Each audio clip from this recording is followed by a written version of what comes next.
Baik, kita akan mencoba melanjutkan pembahasan kita, masih berada di bagian yang kedua dari 4 pokok keislaman: akidah, ibadah, muamalah, dan akhlak. Kita telah tuntaskan pembahasan akidah. Di pembahasan pokok yang kedua tentang ibadah, kita telah tuntaskan di pertemuan yang lalu, alhamdulillah, dengan izin Allah Subhanahu wa taala, pembahasan seputar wudhu yang mengantarkan pada ibadah pertama, yaitu salat, dan telah kami jelaskan juga dalam bentuk tutorial, juga pendalaman di beberapa zona hari Sabtu dan Ahad khususnya. Dan kini akan kita beranjak kepada pembahasan yang baru, langkah selanjutnya setelah menunaikan wudhu sebagai syarat penunaian salat, persiapan menghadirkan kehusyuan. Patut diingat bahwa wudhu tidak sekedar menjadikan itu sebagai ibadah formalitas yang ditunaikan sebelum salat, bukan hanya sebagai syarat formal dalam fikih yang menjadikan salat akan ditunaikan dengan cara yang benar dan dibenarkan secara tuntunan syariat. Lebih daripada itu, khusyuk pun dalam wudhu ini bisa berpengaruh kepada satu, gugurnya dosa-dosa yang melekat pada bagian anggota tubuh, khususnya anggota tubuh yang digunakan berinteraksi dalam keseharian. Bila kita mampu khusyuk dalam wudhu, memaknai isinya dan mempraktekkan itu saat menunaikan wudhu yang dimaksudkan, maka Nabi memberikan isyarat dalam hadis yang dihimpun oleh Al-Imam Muslim dalam kitabnya, bersamaan dengan jatuhnya air wudhu itu, gugur pula, jatuh pula kotoran dan dosa-dosa yang selama itu melekat pada bagian anggota tubuh yang dimaksudkan. Karena itulah penting kita memaknai kembali wudhu yang terlihat seperti sederhana itu, namun ternyata memiliki pancaran-pancaran kemuliaan, al-husnu, cahaya-cahaya kegemilangan, al-dhiya, yang bukan hanya saat di dunia itu akan nampak dari pancaran perilaku baik yang mengalir dan terpancar dari anggota tubuh itu, dari mulai wajah sampai dengan ke kaki. Pun demikian, Nabi SAW memberikan isyarat bahwa itu akan menjadi penanda kebaikan wudhu, kesempurnaan perilaku dari hasil wudhu, menjadi penanda dipanggilnya umat Nabi Muhammad SAW dengan kilatan-kilatan cahaya yang memancar dari tubuhnya, seperti pernah kita uraikan di pertemuan-pertemuan yang lalu. Pun demikian, wudhu bila benar dilakukan, selain merubah perilaku kita lebih baik, memancarkan cahaya, juga menghadirkan pengantar khusyuk awal kepada salat. Dengan kita berdoa pas ke wudhu, kemudian kita menghadirkan taubat dengan menampakkan syahadat di awal, syahadu an la ilaha illallah, syahadu anna muhammadar rasulullah, Allahumma ja'alni minat tawwabin, ya Allah jadikan aku termasuk orang-orang yang taubat. Dengan taubat ini kita merasakan perubahan, ada getaran kepada jiwa kita, ada kepasrahan, persiapan sebelum menunaikan sholat, sehingga fisiknya bersih, jiwanya juga suci. Dan ini merupakan hal yang sangat penting, pondasi awal menuju sholat yang khusyuk dan menuju pengabulan doa, karena sholat itu kan menghadirkan banyak permohonan kita kepada Allah dan janji Allah mengabulkan. Ingat itu, banyak menghadirkan permohonan kita kepada Allah dan janji Allah mengabulkan apa yang kita mohonkan. Dan standarnya kalau sholat itu benar seketika diberikan, itu standar. Nanti saat kita masuk kepada pokok pembahasan, kita akan hadirkan berbagai hal yang sangat luar biasa, begitu mengagumkan kisah orang-orang di masa lalu, baik sebelum Nabi Muhammad SAW, apalagi di era Nabi Muhammad SAW. Bahkan ketika dipertahankan itu pasca kehidupan Nabi Muhammad SAW dan ajarannya dipraktekkan seperti halnya Nabi menuntunnya, banyak hal terjadi. Dan itu yang menjadikan kegemaran para ulama-ulama di masa lalu yang baik-baik, bahkan kini, ya, untuk menjadikan sholat itu sebagai wasilah taqarrub, mendekat kepada Allah, yang diantara manfaatnya adalah mempercepat pengabulan doa. Ya, mempercepat pengabulan doa. Hanya syaratnya adalah harus kita teruntut dengan baik bagaimana persiapan-persiapan menuju itu semua dimaksimalkan, yaitu khusyuk. Dan pengantar khusyuk itu ada pada wudhu yang benar. Telah kita tuntaskan itu, mohon dipahami dengan baik, dilihat kembali pelajaran-pelajaran tentang itu, karena sangat menentukan awal pembahasan tentang wudhu. Kemudian setelah langkah itu dilakukan, wudhu selesai, kita anggap tuntas dengan pembahasan yang lalu, maka apa yang berikutnya kita siapkan dalam rangka menunaikan sholat yang dimaksudkan. Di sini kemudian hadis-hadis Nabi Muhammad SAW memberikan rincian dan penjelasan akan ayat-ayat yang oleh Allah Subhanahu wa taala ditujukan kepada Rasulullah SAW untuk disampaikan kepada umat beliau sallallahu alaihi wasallam. Karena itu kita temukan di dalam hadis yang telah lalu kita uraikan, khususnya peristiwa saat Nabi sallallahu alaihi wasallam mengajarkan kepada seorang sahabat mulia diduga namanya Khalad bin Rafi Az-Zuraiki, bahkan disebutkan dalam beberapa narasi al-musi'u fis shalah, salat yang kurang baik yang kemudian diperbaiki, diajarkan oleh Nabi sallallahu alaihi wasallam. Step selanjutnya setelah beliau ini, sahabat mulia ini bertanya kepada Rasulullah dengan mengatakan, ma uhsinul ghaira, saya mampunya seperti ini, salat yang saya kerjakan baru dapat pengajarannya seperti ini, fa'allimni, mohon ajarkan aku ya Rasulullah. Nabi SAW kemudian merespon itu dengan mengatakan, idza qumta ila shalah, jika engkau ingin sempurna menunaikan salat, maka persiapannya dimulai dengan asbighil wudu, sempurnakan wudumu. Telah kita bahas bab ini di pertemuan yang lalu. Kemudian thumma istaqbilil qiblah, lalu menghadaplah ke arah kiblat. Nah, fase selanjutnya setelah wudu dalam rangka penunaian salat itu, maka babnya adalah pembicaraan, penjelasan tentang kiblat. Ya, ini versi tulisan Indonesia, dia pakai K. Kadang-kadang juga untuk bisa mendekatkan kepada versi tulisan Arabnya menggunakan Q ini. Ya, saya ingin katakan bahwa bila pun menggunakan K dalam bahasa Indonesia ataupun Q untuk mendekatkan ke dalam asal katanya, diksi bahasa Arabnya, dua-duanya ini tidak terlepas dari penerjemahan atau alih tulisan, ya, alih tulisan dari bahasa Arab seperti ini. Saya kembalikan ke bahasa Arabnya, qaf, ba, lam, ta, qiblah. Yang pokoknya ya, tsumma istaqbilil qiblah. Baik, pelan-pelan ya. Kan dalam pemaknaan, pembacaan dari satu bahasa ke bahasa lain itu ada pedoman transliterasi, ya, pedoman untuk penerjemahan dan pengalihan tanda-tanda atau bentuk-bentuk yang dari situ tulisan-tulisan bisa dibaca atau dimaknai. Jadi kalau kita melihat misalnya ada perbedaan dalam bentuk huruf atau tulisan, paling mudahnya kembalikan ke bentuk awal, ya kan? Dan lihat pedoman bagaimana kemudian ini diterjemahkan ke bahasa-bahasa lainnya, tapi tetap memahaminya dikembalikan ke bentuk awal. Ya, ini kan simbol aja, simbol huruf, simbol tulisan seperti ini. Ya, seperti Allah. Ya, ini kan yang paling sensitif sekali, ya kan? Hati-hati terkait dengan nama Tuhan kita, Allah Subhanahu wa taala. Walaupun nanti dalam pedoman transliterasinya dituliskan misalnya ada A, kemudian L, ada yang menuliskan A lagi, kemudian H, dibacanya tetap mengembalikan kepada diksi aslinya, tulisan aslinya dalam bahasa Arab, yaitu Allah. Ingat ya, Allah. Dan sudah, kalau bentuknya seperti itu nggak ada yang lain kecuali menunjuk pada Tuhan yang hak, ya, Allah Subhanahu wa ta'ala. Jadi mau dibaca dimanapun tetap bacaannya akan seperti itu. Mau diterjemahkan ke dalam bahasa Inggris God misalnya kan, atau bahasa-bahasa yang lainnya, tetap itu terjemahan. Dan kita memiliki satu nama yang pokok, itu keunggulannya, yaitu Allah, Allah, Allah, nggak ada bedanya. Ya, mau di Indonesia disebut dengan Allah, mau di Filipina, mau di Eropa, ya, atau wilayah Asia, Eropa, Amerika, sampai ke Afrika, sampai seluruh dunia pun, bahkan penduduk langit pun menyebutnya dengan nama yang sama, Allah. Jelas ya? Karena itu penting mengembalikan ke asal. Nah, ini yang menjadikan kita akan menurunkan pembahasan ini dari sisi linguistik atau filologisnya, turunan-turunan pembahasan kata ini, sehingga melahirkan makna yang komprehensif.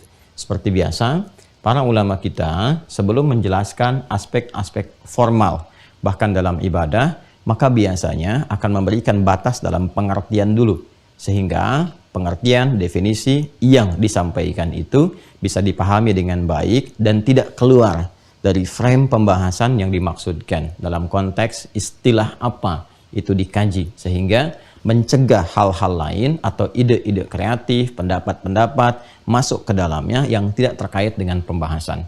Itu keistimewaan dalam Islam, sehingga ajaran Islam itu terjaga dalam frame yang sifatnya sudah baku, ya, terkait dengan ibadah khususnya. Sekali lagi, terkait dengan ibadah khususnya. Karena itu jika frame ini sudah mengikat, tidak berlaku pendapat-pendapat di setiap tempat dan keadaan, dan bisa diketahui mana yang kreativitas dunia, mana yang memang sudah menjadi pokok dalam ajaran. Itu jelas. Karena itu di era Nabi sampai sekarang, sholat itu nggak pernah berubah. Wudhu itu nggak pernah berubah sampai dengan saat ini. Karena sudah diikat dengan frame yang jelas, frame yang tegas. Tidak ada revisi dalam penunaian ibadah. Ya. Kita akan bahas dari uraian yang saya sampaikan, satu tentang definisi. Apa itu kiblat? Ya kan? Kemudian yang kedua, terkait juga dengan dalil-dalil baik dalam Al-Quran ataupun hadis-hadis Rasulullah SAW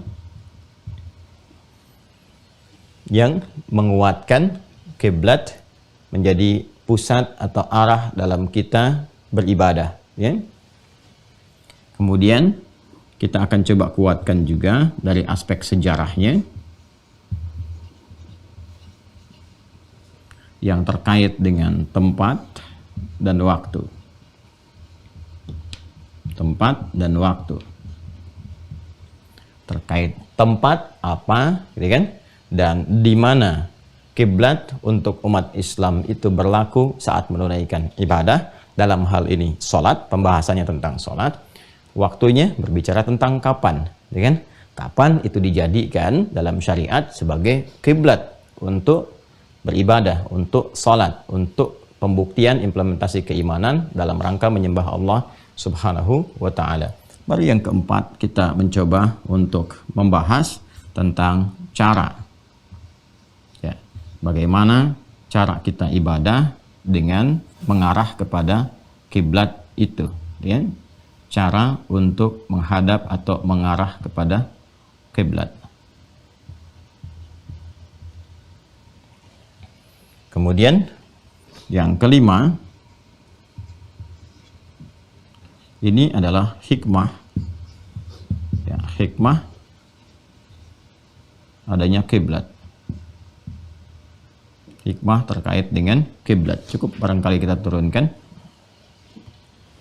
Definisi, dalil, sejarah, cara, hikmahnya apa? Sehingga kita mengerti ketika menghadap ke arah kiblat itu yang diinginkan itu. Ya, bukan hanya sebatas aspek formal yang mendukung benarnya penunaian ibadah sholat. Sama dengan wudhu yang telah kita uraikan. Ingat, apapun yang akan kita kaji, selama kita belajar, akan diikat dengan metodologi yang dibatasi oleh Al-Quran. Al-Quran memberikan beberapa misi kepada Rasulullah SAW terkait dengan risalah Islam. Ya, di antara misi-misi itu terkumpul pada 5 bagian. Dan ini menjadi metodologi standar bagi kita umat Islam untuk membahas berbagai hal terkait dengan ibadah dengan mengembalikan pada 5 pokok ini. Itu yang ada di Al-Quran surah ke-2 Al-Baqarah di ayat 151. Kama arsalna fikum rasulam minkum. Sebagaimana telah dengan keagunganku kata Allah, kami utus seorang rasul dari kalangan kalian. Perhatikan kalimatnya. Yatlu alaikum ayatina. Pertama, tugas pokoknya adalah menyampaikan kepada kalian, memahamkan kepada kalian ayat-ayat firman-firman yang Allah sampaikan kepada beliau sallallahu alaihi wasallam sebagai pedoman berkehidupan. Itu yang dimaksud dengan Al-Qur'an.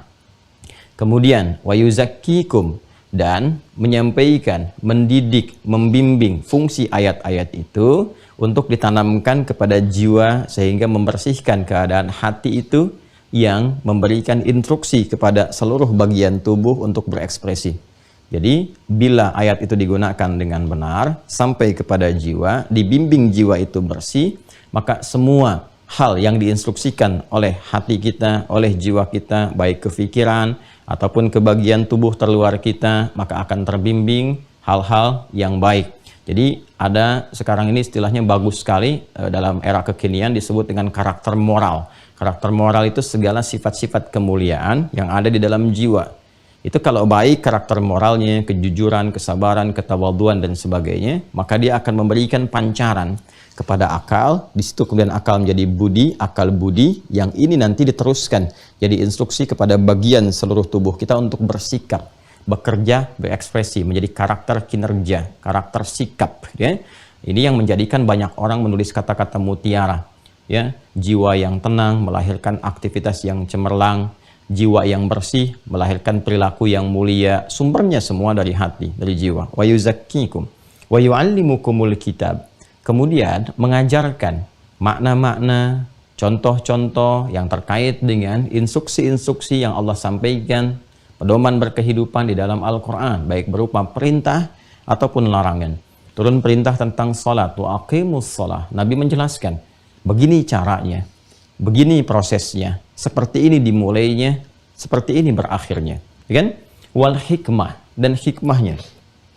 Begini cara berwudu. Makna wudu itu begini.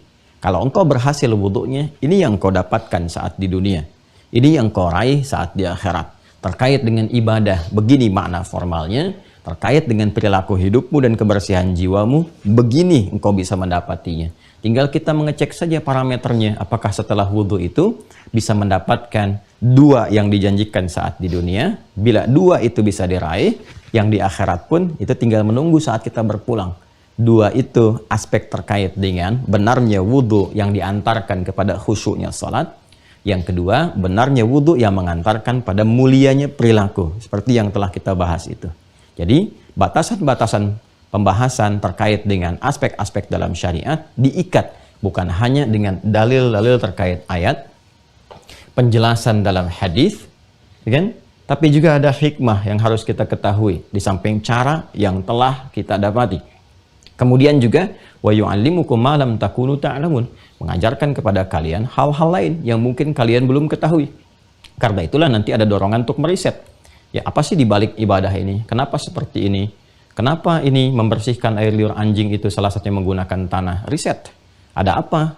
Hal-hal unsur-unsur di balik tanah yang dimaksudkan. Ya, apakah ada zat-zat tertentu, kandungan tertentu yang bisa mematikan secara langsung misalnya bakteri-bakteri atau kuman-kuman dan semacamnya yang terkandung dalam air liur anjing itu, sehingga dengan unsur tanah yang dimaksudkan dia tidak membahayakan bagian tubuh kita, bisa dimatikan dengan unsur itu sehingga tidak menempel di dalam bagian tubuh yang membahayakan. Kan?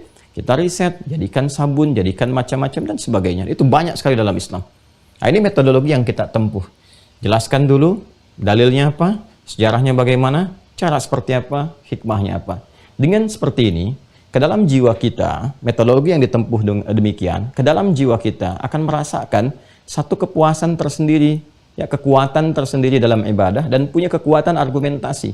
Jadi kehusyuan itu lahir karena tidak ada celah untuk menyoal, dan bila pun disoal, kita bisa menerangkan dengan baik. Dan itu kesempurnaan dalam berilmu dan beribadah, apalagi dalam beriman. Ya. Yuk kita mulai. Apa yang dimaksud dengan kiblat? Jangan-jangan selama ini menghadap ke kiblat, tapi belum mengetahui dengan sempurna apa itu kiblat. Ya kan? Kiblat, saya kotaki ini supaya mengembalikan kepada makna asal. Ya. Kiblat ini kalau kita turunkan turunan kata dasarnya, awal sekali infinitifnya, ini sumbernya dari huruf qaf, ba, kemudian lam. Ini. Bisa qabala, bisa qabila, nanti melahirkan ini. Turunan katanya qiblah. Dengan taknya nanti bisa menunjuk kepada sifat, keadaan, atau menuju kepada arah. Ya. Umumnya kalau sudah ada tak di ujungnya itu bisa macam-macam. Menunjuk kepada ta'nis dengan makna yang bercabang. Ta'nis itu sesuatu yang meluas, bercabang. Ya, nanti bila melekat pada sesuatu disebut dengan mu'annas. Ya, mu'annas. Nah, sedangkan ada nanti tadzkir, mudzakkar, sesuatu yang sifatnya tetap, tidak bercabang, tidak tumbuh. Nah, ini hikmahnya yang menjadikan kata ganti yang dilekatkan kepada Allah menggunakan mudzakkar, ingin memberikan kesan bahwa Allah itu tidak bercabang, tidak bertumbuh, tidak melahirkan, tidak dilahirkan, dia tunggal dan maha dengan ketunggalannya, maha esa. Karena itu ketika diperkenalkan kul, katakan dia yang disebut dengan Rabb dan seterusnya itu huwa, ya, kul huwa, menggunakan huwa, bukan hiya. Kalau pakai hiya ini memberikan kesan ada bercabang, sesuatu yang meluas, sesuatu yang punya asal dan melahirkan sesuatu. Perempuan kenapa masuk mu'annas kategorinya? Karena perempuan mengandung dan melahirkan. seakan-akan ada cabang darinya yang keluar, mengandung, melahirkan. Laki-laki masuk mudzakkar karena laki-laki tidak mengandung, tidak melahirkan. Ya, itu hikmah mempelajari bahasa sehingga paham mengapa kata-kata itu dilekatkan. Dan nanti dalam bahasa itu ada derivasi, ada turunan, ada hybridnya, ya kan? Nah, kalau di ilmu bahasa Arab itu ada ilmu yang membahas tentang itu, sharaf namanya, ya, ada ilmu sharaf. Derivasi turunan-turunan itu bisa menghasilkan tatanan makna-makna baru, tapi makna baru ini menjadi perluasan yang tidak lepas dari makna asalnya. Ingat deh, itu kaidah itu. Jadi kalau kita mau membahas misalnya, ya, jalasa itu duduk, dan bukan sekedar duduk, ya, berpindahnya posisi dari rendah kepada tinggi. Kalau Anda duduk di bawah, di karpet, diminta pindah ke kursi, orang Arab akan mengatakan ijlis. Yes, ijlis, jalansa. Kemudian kalau kita pindahkan kepada orang ketiga, akan duduk bentuknya, dia akan duduk, menjadi yajlis. Ya, menunjuk kepada dia, tapi nggak akan keluar dari konteks duduk, berpindah dari tempat yang rendah ke tinggi. Kalau kita bicara turunannya lagi, disebut majlis. Majlis itu tempatnya, tapi bukan sekedar tempat, ya. Selalu terkait dengan konteks asal tadi, jalasa tadi. Tempat yang menjadikan seseorang itu terangkat posisinya dari rendah menjadi tinggi. Karena itu ilmu tempatnya menggunakan majlis. Majlis ilmu, majlis ta'lim. Kenapa? Karena dengan ilmu yang dipelajari di situ akan mengangkat derajat kita dari posisi ilmu yang rendah kepada posisi ilmu yang tinggi. Sehingga tempat kita, makom kita terangkat, ya, dan dimuliakan oleh Allah melebihi yang sebelumnya. Itu diantara pemaknaannya. Itu pentingnya belajar ilmu saraf, juga turunan-turunan ilmu bahasa untuk memberikan pemaknaan yang dalam. Ya, jadi nanti saraf terkait dengan derivasinya, ilmu bahasa yang lain seperti balaghah misalnya, dalamnya ada ma'ani. Ya, di ma'ani itu kita akan dijelaskan tentang bagaimana kata-kata itu memberikan kesan pada sebuah makna. Ketika dijelaskan menjadi bayan, ketika dihiasi menjadi badi'. Nanti beberapa hal terkait itu mungkin secara spesifik bila bidangnya ada, itu bisa dikaji. Qabala, qabila, ini maknanya banyak. Ya, saya juga sudah mengecek ya di kamus bahasa Arab tentang makna-makna ini.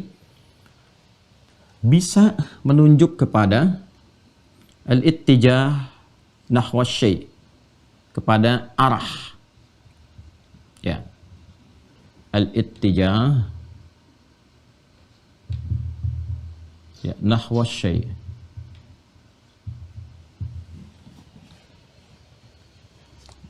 Mengarah secara sempurna kepada satu bagian, satu objek tertentu. Ya, satu objek tertentu. Mengarah dengan sempurna, seutuhnya. Bagian depan kita itu mengarah secara sempurna.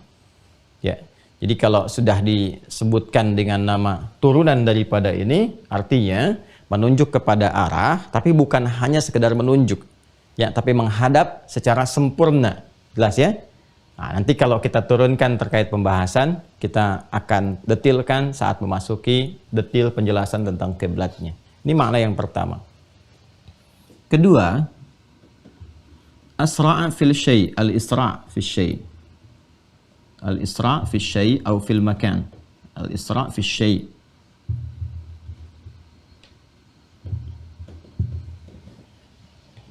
Ya. Menyegerakan pada sesuatu. Ya, jadi ada unsur yang pertama, unsur arah, menghadap secara sempurna. Yang kedua, ada sifat bersegera di dalamnya. Bersegera. Sudah? Kemudian yang selanjutnya, ada juga pemaknaannya dari kata ini, turunannya adalah penerimaan yang baik dan sempurna. Al-qabul, al-qabul, al-jayyid awil kamil. Nah, ini untuk mudah memahami ya. Lihat harakat kafnya pakai fathah ya. Ini orang Arab juga kadang-kadang suka keliru nih. Ya, bukan kubul tapi qabul. Ingat ya. Qabul bukan kubul, ingat. Qabul. Al-qabulul jayyid, penerimaan yang baik. Penerimaan yang baik, yang sempurna.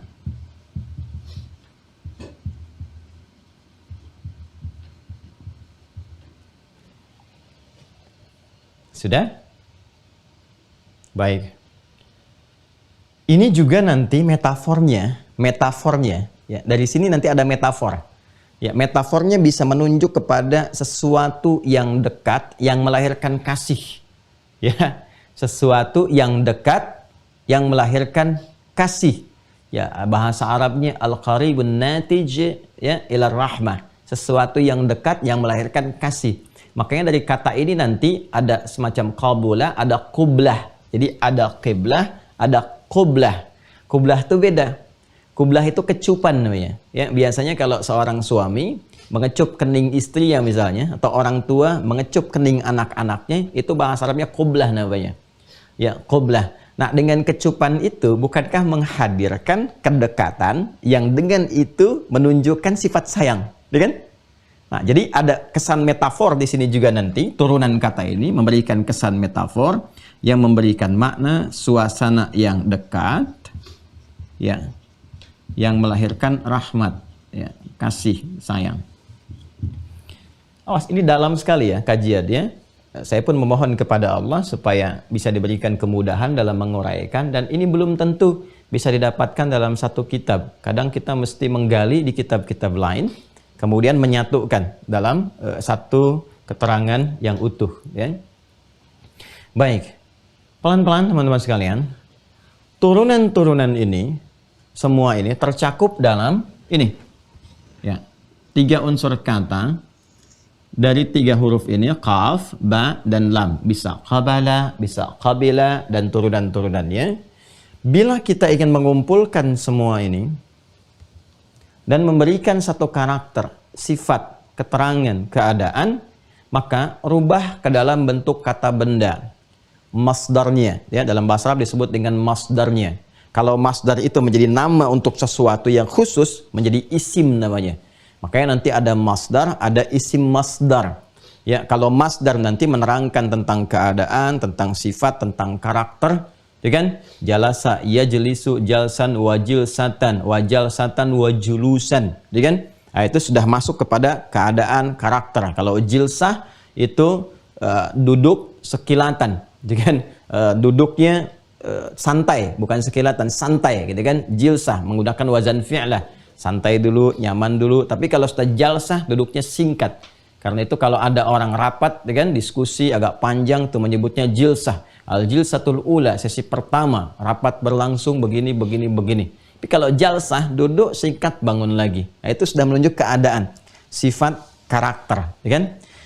Tapi kalau sudah menunjuk pada khas tertentu, yang memang berlaku di sini saja, tidak bermakna umum. Nah, ini sudah menunjuk pada nama, disebut dengan isim. Karena terkait dengan sifat, keadaan, karakter, maka namanya kadang disebut dengan isim masdar di situ. Kalau kita ingin kumpulkan ini dalam bentuk karakter, keadaan, sifat, dan sebagainya, rubah ke dalam bentuk kata benda, tambahkan tak di ujungnya. Maka berubah menjadi gini bentuknya, qiblah. Ya. Qiblat. Sini ya. Nah, jadi definisi kiblah secara kebahasaan kita belum mengatakan secara istilah dengan batasan-batasan syariat ya yang menunjukkannya. Kiblat secara bahasa itu setidaknya mencakup makna-makna ini. Jika disebutkan kiblat, artinya apa? Kita diminta untuk menghadirkan seluruh makna ini yang tercakup diantaranya. 1. Petunjuk untuk menghadap kepada satu arah dengan cara yang sempurna. Jadi kalau dalam konteks sholat kemudian setelah wudhu Nabi mengatakan tsumastaqbilil qiblah, kemudian menghadaplah engkau ke arah kiblat, artinya bukan sekedar menghadap. Bukan sekedar menghadap menuju arah tertentu, tapi menghadap secara sempurna. Ini. Ya? Jelas? Karena itu nanti ketika masuk dalam pengertian syariat, dalam konteks fikih Islam, subtopiknya di bab tentang sholat, maka diatur nanti tentang cara. Ini kita akan bicara tentang cara. Bagaimana mengarahnya, bagaimana menghadapnya. Ya, bukan sekedar menghadap, tapi nanti ada caranya. Ya, di mana arahnya, seperti apa. Tapi hal pertama yang harus kita pahami, ketika disebutkan kiblat mengarah ke satu titik, mengarah kepada satu objek dengan sempurna. Jelas ya? Satu. Kemudian kedua, punya sifat al-isra, bersegera. Al-isra fi syai'. Artinya kalau isyarat untuk menghadap itu sudah dimulai, maka bergegas. Jangan ditunda. Karena itu nanti banyak sekali ayat-ayat, hadis-hadis yang mengarahkan kita untuk merespon panggilan sholat itu dengan diawali dengan wudhu dan menghadap ke arah kiblat dengan konteks yang segera. Ya. Seperti kemarin misalnya, setiap pekan kan kita Jumat ya. Sekarang Senin, sebelumnya Ahad, Sabtu, Jumat. Ya, Jumat itu kan bagi pria khususnya ya diwajibkan untuk menunaikan sholat Jumat. Karena sifatnya sepekan sekali, punya manfaat luar biasa, tinggi sekali manfaatnya, kan? Maka kewajibannya mengikat untuk memaksa kita mendapatkan manfaat-manfaat itu. Panggilan pertama Jumat itu sifatnya langsung diikutkan dengan kecepatan untuk meresponnya. Quran surah Al-Jumu'ah itu, surah 62, ayat yang ke-9. Ya ayyuhalladzina amanu idza nudiya lis-salati min yaumil jumu'ati fas'au ila dzikrillah. Maka bergegas, hei orang-orang yang beriman, ya kan? Jika engkau diseru mendengar tentang seruan ya di hari Jumat menuju zikir kepada Allah untuk menunaikan salat Jumat, fas'au ila dzikrillah, maka bergegaslah, bersegeralah. Isra, ya. Nah, kiblat itu punya makna ini juga. Jadi kalau kita sudah mendengar seruannya, sudah bersiap, ya, apalagi seruan menghadap kiblat itu kan dan akan dimulainya salat, kalau berjamaah kan dikuatkan lagi dengan iqamah. Ya kan? Adzan memberikan informasi kepada kita dan kesan yang kuat untuk menyiapkan bahwa waktu sholat telah tiba, siapkan diri, wudhu, tinggalkan aktivitas, ya kan? Kemudian bergegas menuju Allah Subhanahu wa taala untuk beribadah, wudhu, ya. Begitu selesai wudhu, kita bersiap menghadap ke arah kiblat, iqamah kan? Ya kan? Nah, itu saking pentingnya ini. Ya, isyarat menuju sholat yang sempurna itu keadaan menghadap kiblat itu dikuatkan juga saat kita mendengar iqamah, ya. Untuk penguatan pengantar kepada sifat khusyuk. Jadi, satu, menghadap kepada satu arah dengan sempurna, sifatnya bersegera, jangan ditunda-tunda. Ya. Ini juga memberi kesan yang sangat dalam ya. Salatnya jangan ditunda-tunda dan segala yang terkait dengan salat pun sempurnakan, jangan tunda. Wudunya jangan tunda, menghadap kiblatnya jangan tunda, wudunya sempurnakan, menghadap kiblatnya sempurnakan. Ini kalau ibadah salat ini nggak penting, nggak mungkin begini. Sesuatu yang diatur dengan ketat, dengan sempurna itu menunjukkan sesuatu yang sangat penting.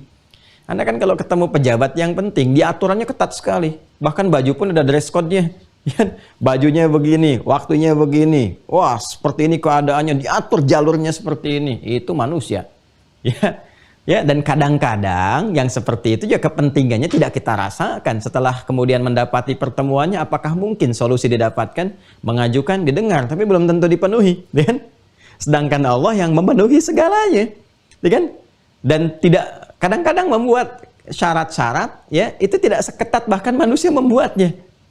Itulah kasih Allah dan limpahannya melebihi apa yang diberikan makhluk karena memang Khalik, nggak ada batasnya. Ya karena itu ketika kita memiliki informasi-informasi, mendapatkan informasi dalam fikih tentang hal yang ketat pada satu pelaksanaan. Ya, ini menunjukkan ada sesuatu yang sangat besar manfaatnya yang diinginkan oleh Allah kita dapatkan. Sehingga jangan miss sedikit pun. Ya, jangan terlewat. Ya, sebab Allah tidak menginginkan kita gagal mendapatkan kemuliaan-kemuliaan di balik itu. Ya, ada hal-hal besar yang bisa kita dapati di baliknya. Kemudian, teman-teman sekalian, ini juga mengandung arti al-qabulul jayyid awil kamil, ya kan? Penerimaan yang baik atau sempurna. Ini ada saya buat garis miring seperti ini untuk memberikan kesan.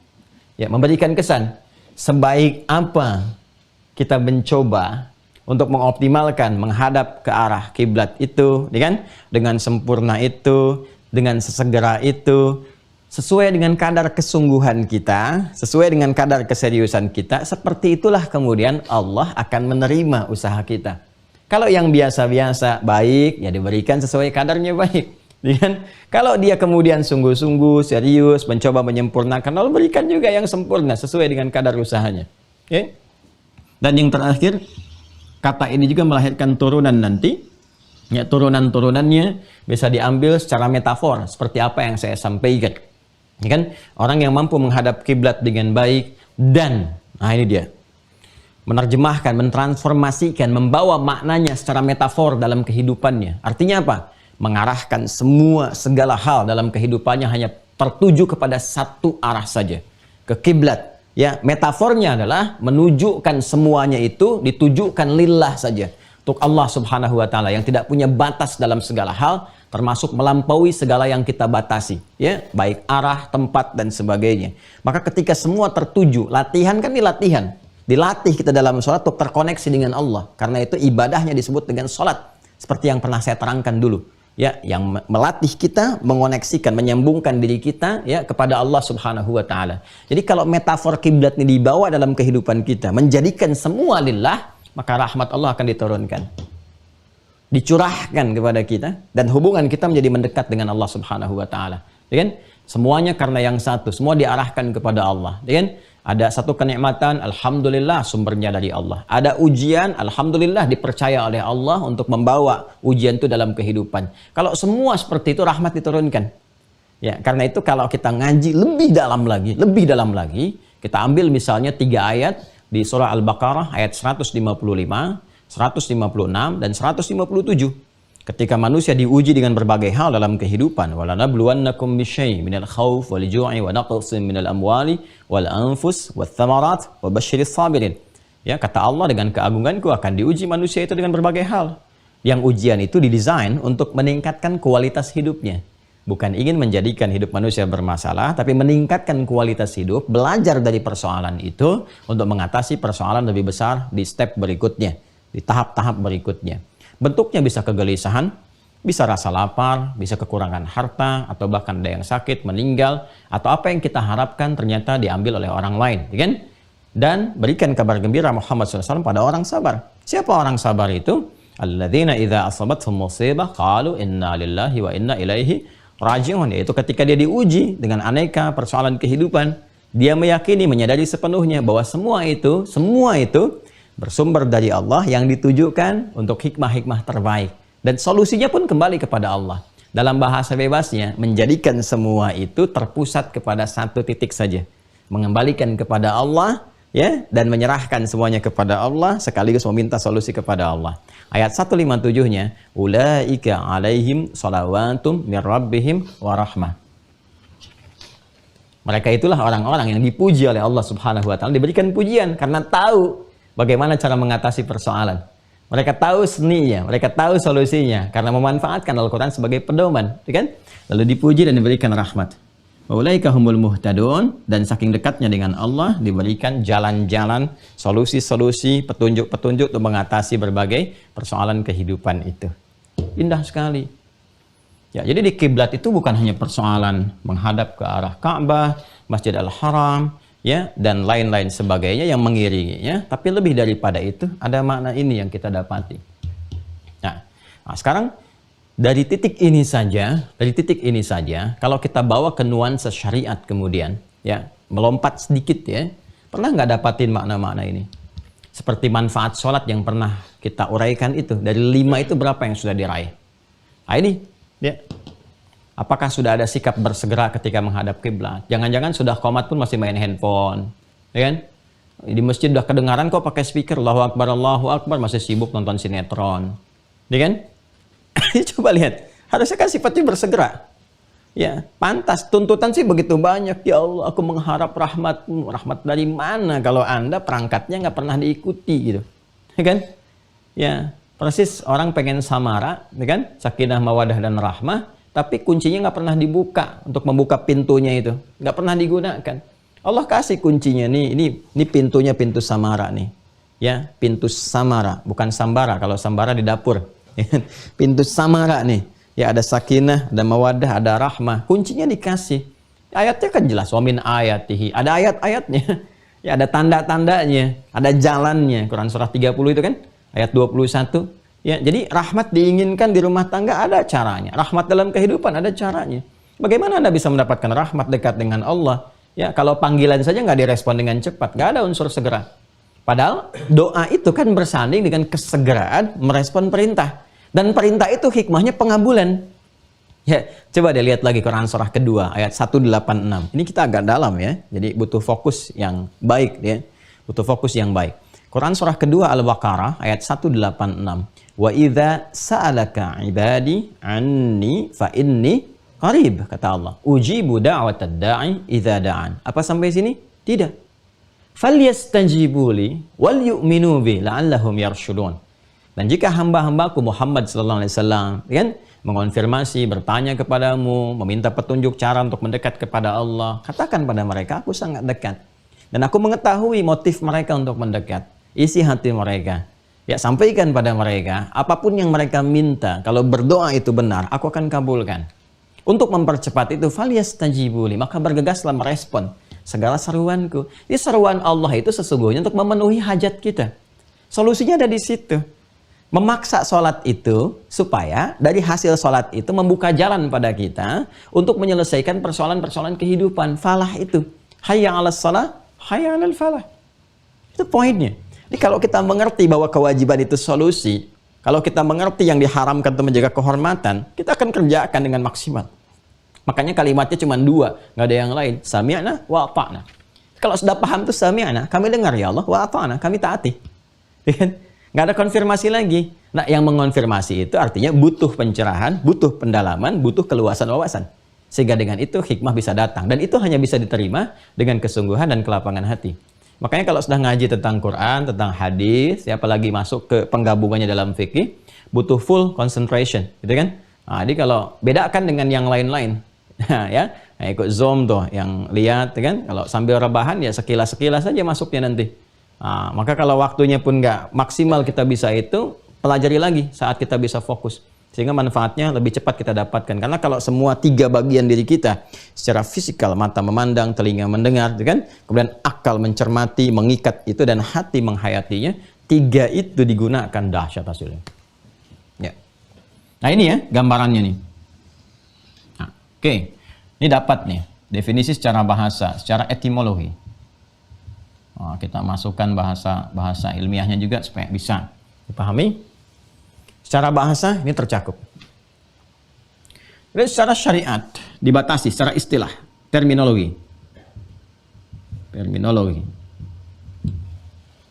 Secara istilah.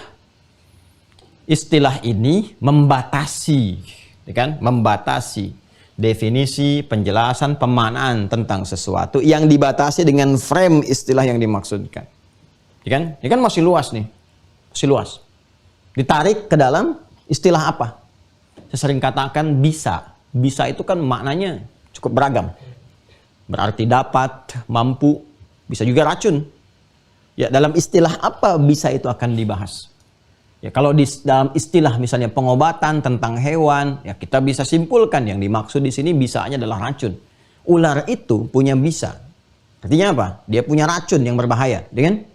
Dia bisa mengatasi persoalan itu. Wah, ini bicaranya tentang kemampuan, dapat menyelesaikan. Nah, ini ditarik dalam konteks apa ini? Ya, ini penting sekali teman-teman sekalian ya. Nanti sekarang ini kan musim-musimnya kita dihadapkan pada kebebasan berpikir yang kadang saking bebasnya nggak ada ikatan. Nah, lupa dengan ini. Ya. Mau ditarik-tarik tuh, pengertian nggak jelas di fikih, mau ditarik lagi. Ya, ke pemikiran-pemikiran yang keluar dari frame fikih tadi. Ya, kadang-kadang ujung-ujung mengikuti nafsu atau kepentingan duniawi tertentu. Tidak ada batasan, dibikin lagi pengertian, bikin ini lagi. Ya, nah ini yang nantilah dalam dunia pemikiran kita hadirkan kalau sudah masuk ke pembahasan tentang sejarah orientalis itu, nanti saya tunjukkan. Ya, dan di antara jalur yang digunakan itu memengaruhi pemikiran. Ya, apa yang sekarang kita sebut dengan propaganda, kan? Ya, merubah cara berpikir seseorang, mindsetnya untuk ikut pada satu bagian tertentu. Nah, ini kadang-kadang kalau singgungannya sudah masuk ke dalam syariat, maka yang berbahaya adalah mencoba memberikan pemahaman baru terkait dengan tuntunan-tuntunan dalam syariat yang mengeluarkan manusia dari pemahaman-pemahaman asal pokok yang benar itu. Itu yang berbahaya. Ya, Allah sudah memberikan definisi, sudah memberikan arah, makhluk malah membatasi. Sehingga apa yang sudah Allah jelaskan itu yang bermaslahat secara luas dibawa kepada kepentingan yang lebih kecil, parsial. Yang ini tentu akan banyak perbedaan di dalamnya dan tidak sedikit menimbulkan madarat dalam kehidupan. Hati-hati ya. Hati kalau ada paham-paham seperti liberalisme, pluralisme dan sebagainya, nah itu yang diantara anak kandung yang dihasilkan dari perpaduan-perpaduan orientalis yang telah melahirkan berbagai hal. Ya, nanti mungkin ini agak lebih ilmiah itu kajiannya. Ya, nanti data, buku dan sebagainya bisa disajikan, tapi kajiannya terpisah. Kita kesini dulu aja. Ya. Secara terminologi, secara syariat yang mengikat makna-makna ini terkumpulkan, kiblat dipahami sebagai arah, ya, sebagai arah yang menjadikan pusat ibadah, saya ulangi, yang menjadikan pusat ibadah dalam kurung salat tertuju, sebagai arah yang menjadikan pusat ibadah dalam kurung salat tertuju. Pelan-pelan. Sudah? Arah yang menjadikan pusat ibadah tertuju berupa Ka'bah di Masjid Al-Haram, berupa Ka'bah di Masjid Al-Haram, berupa Ka'bah di Masjid Al-Haram. Artinya kalau bicara Ka'bah itu bicara arah yang menyatukan kita untuk ibadah, pusat yang menyatukan kita, arahnya. Sudah? Berupa Ka'bah di Masjidil Haram, yang dengan itu salat dapat diterima dengan baik. Tuh, dah? Yang dengan itu salat dapat diterima dengan baik dan melahirkan kedekatan dan rahmat dari Allah Subhanahu wa taala, dan melahirkan kedekatan dan rahmat dari Allah Subhanahu wa taala. Ini kalau kita mau masukkan definisi secara terminologi yang mengandung sifat-sifat yang dimaksudkan. Jelas ya? Jadi kalau kita masukkan ini kepada pengertian ibadah terkait dengan sholat, maka terbatasi. Kalau sudah disebutkan kiblat, maka yang dimaksudkan adalah Ka'bah al-Masjid al-Haram.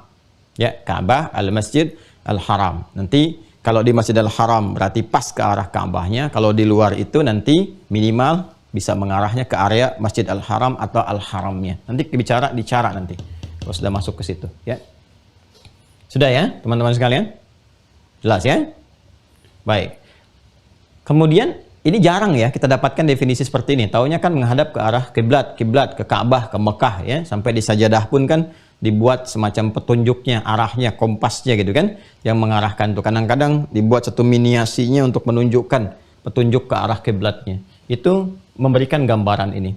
Tapi tadi saya ikutkan kesan-kesan ini supaya dipahami bahwa dengan menghadap ke situ, maka kita mendapatkan penerimaan yang sempurna, ya, apalagi bila diikuti dengan sifat yang bersegera, dan dengan itu bisa diraih kedekatan dan rahmat dari Allah Subhanahu wa ta'ala. Makanya kalau orang menghadap kiblatnya itu benar, ya beda rasa yang didapatkan dalam sholatnya, kan? Kehusyuan yang diraihnya. Kemudian dari situ muncul percikan dan curahan-curahan kemuliaan lewat apa yang disampaikan dari perluasan rahmat tadi.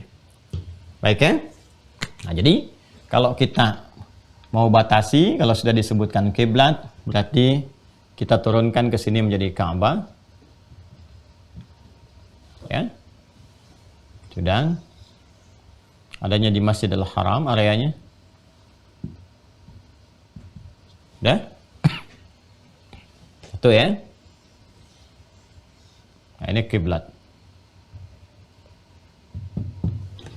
Batasannya ini. Baik. Ya, sekarang kita bicara tentang dalil ini.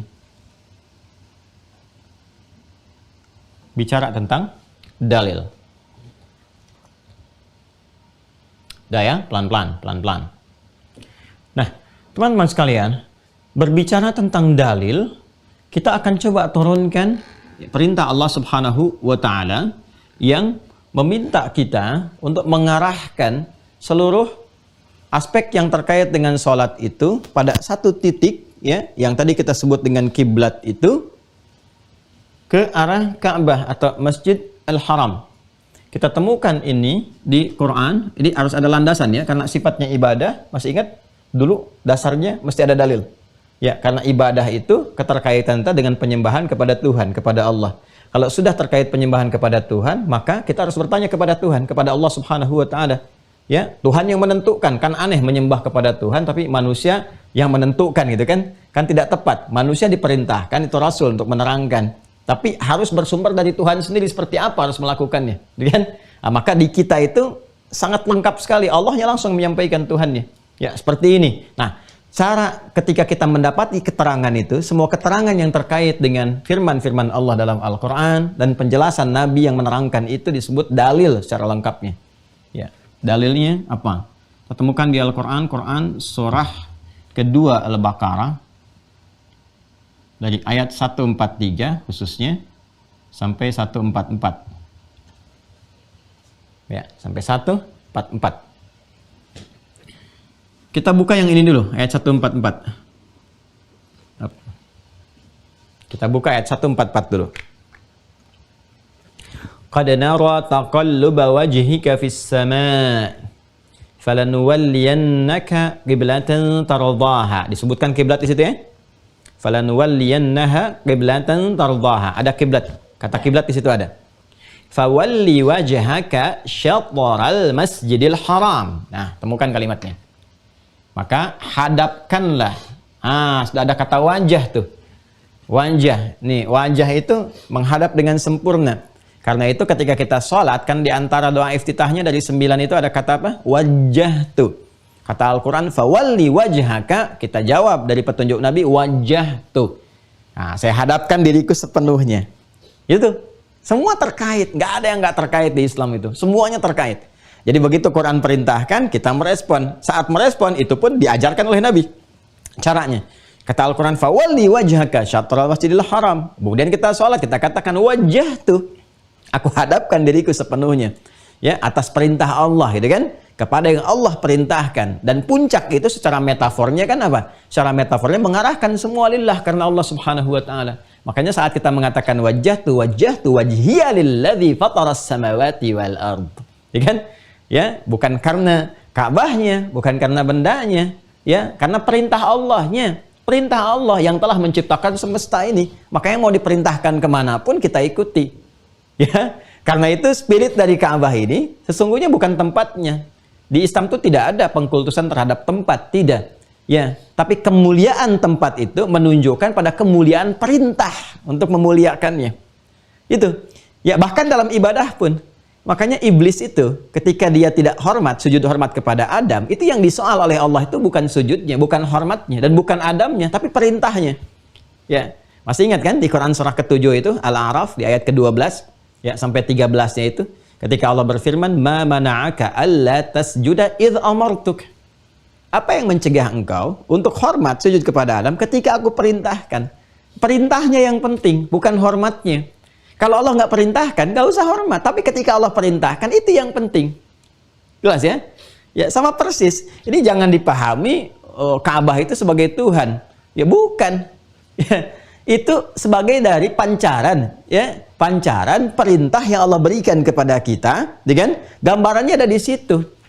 Ya, jadi kita itu menghadap ke arah kiblat, ke arah Ka'bah, bukan menyembah Ka'bahnya, awas hati-hati. Ya, tapi menaati perintah yang Allah berikan kepada kita. Allah yang kita sembah. Makanya ketika kita mengatakan wajhtu wajhiya, bukan lil Ka'bah disebutkannya, lilladzi fataras samawati wal ardh, yang mencipta semuanya ini. Ya, seakan kita mengatakan begini, ya Allah, jangankan kepada Ka'bah aku hadapkan, semua apapun yang kau perintahkan, aku kerjakan. Sampai aku wafat. Makanya kita katakan, inna salati, sungguh salatku, ya, wa nusuki, semua ibadahku, wa mahyaya, bahkan seluruh gerak hidupku, wa mamati, bahkan wafat pun, kalau saat ini pun aku wafat, lillah, karenamu ya Allah. Itu Anda nggak akan temukan tuh, di berbagai macam keyakinan manapun, hal-hal yang tadi kita sebutkan itu. Konsepsinya jelas. Qurannya ada, kaitan hadisnya, maknanya, filosofinya, dan sebagainya. Disalah kalau memahami misalnya Ka'bah itu sebagai tempat kita untuk bersujud, sholat, ruku, dan dipersepsikan sebagai Tuhan. Sehingga ada kesan bahwa Tuhannya orang Islam itu, Allahnya bentuknya Ka'bah itu keliru. Ya, totally wrong. Sesuatu yang salah, perspektif yang sangat keliru.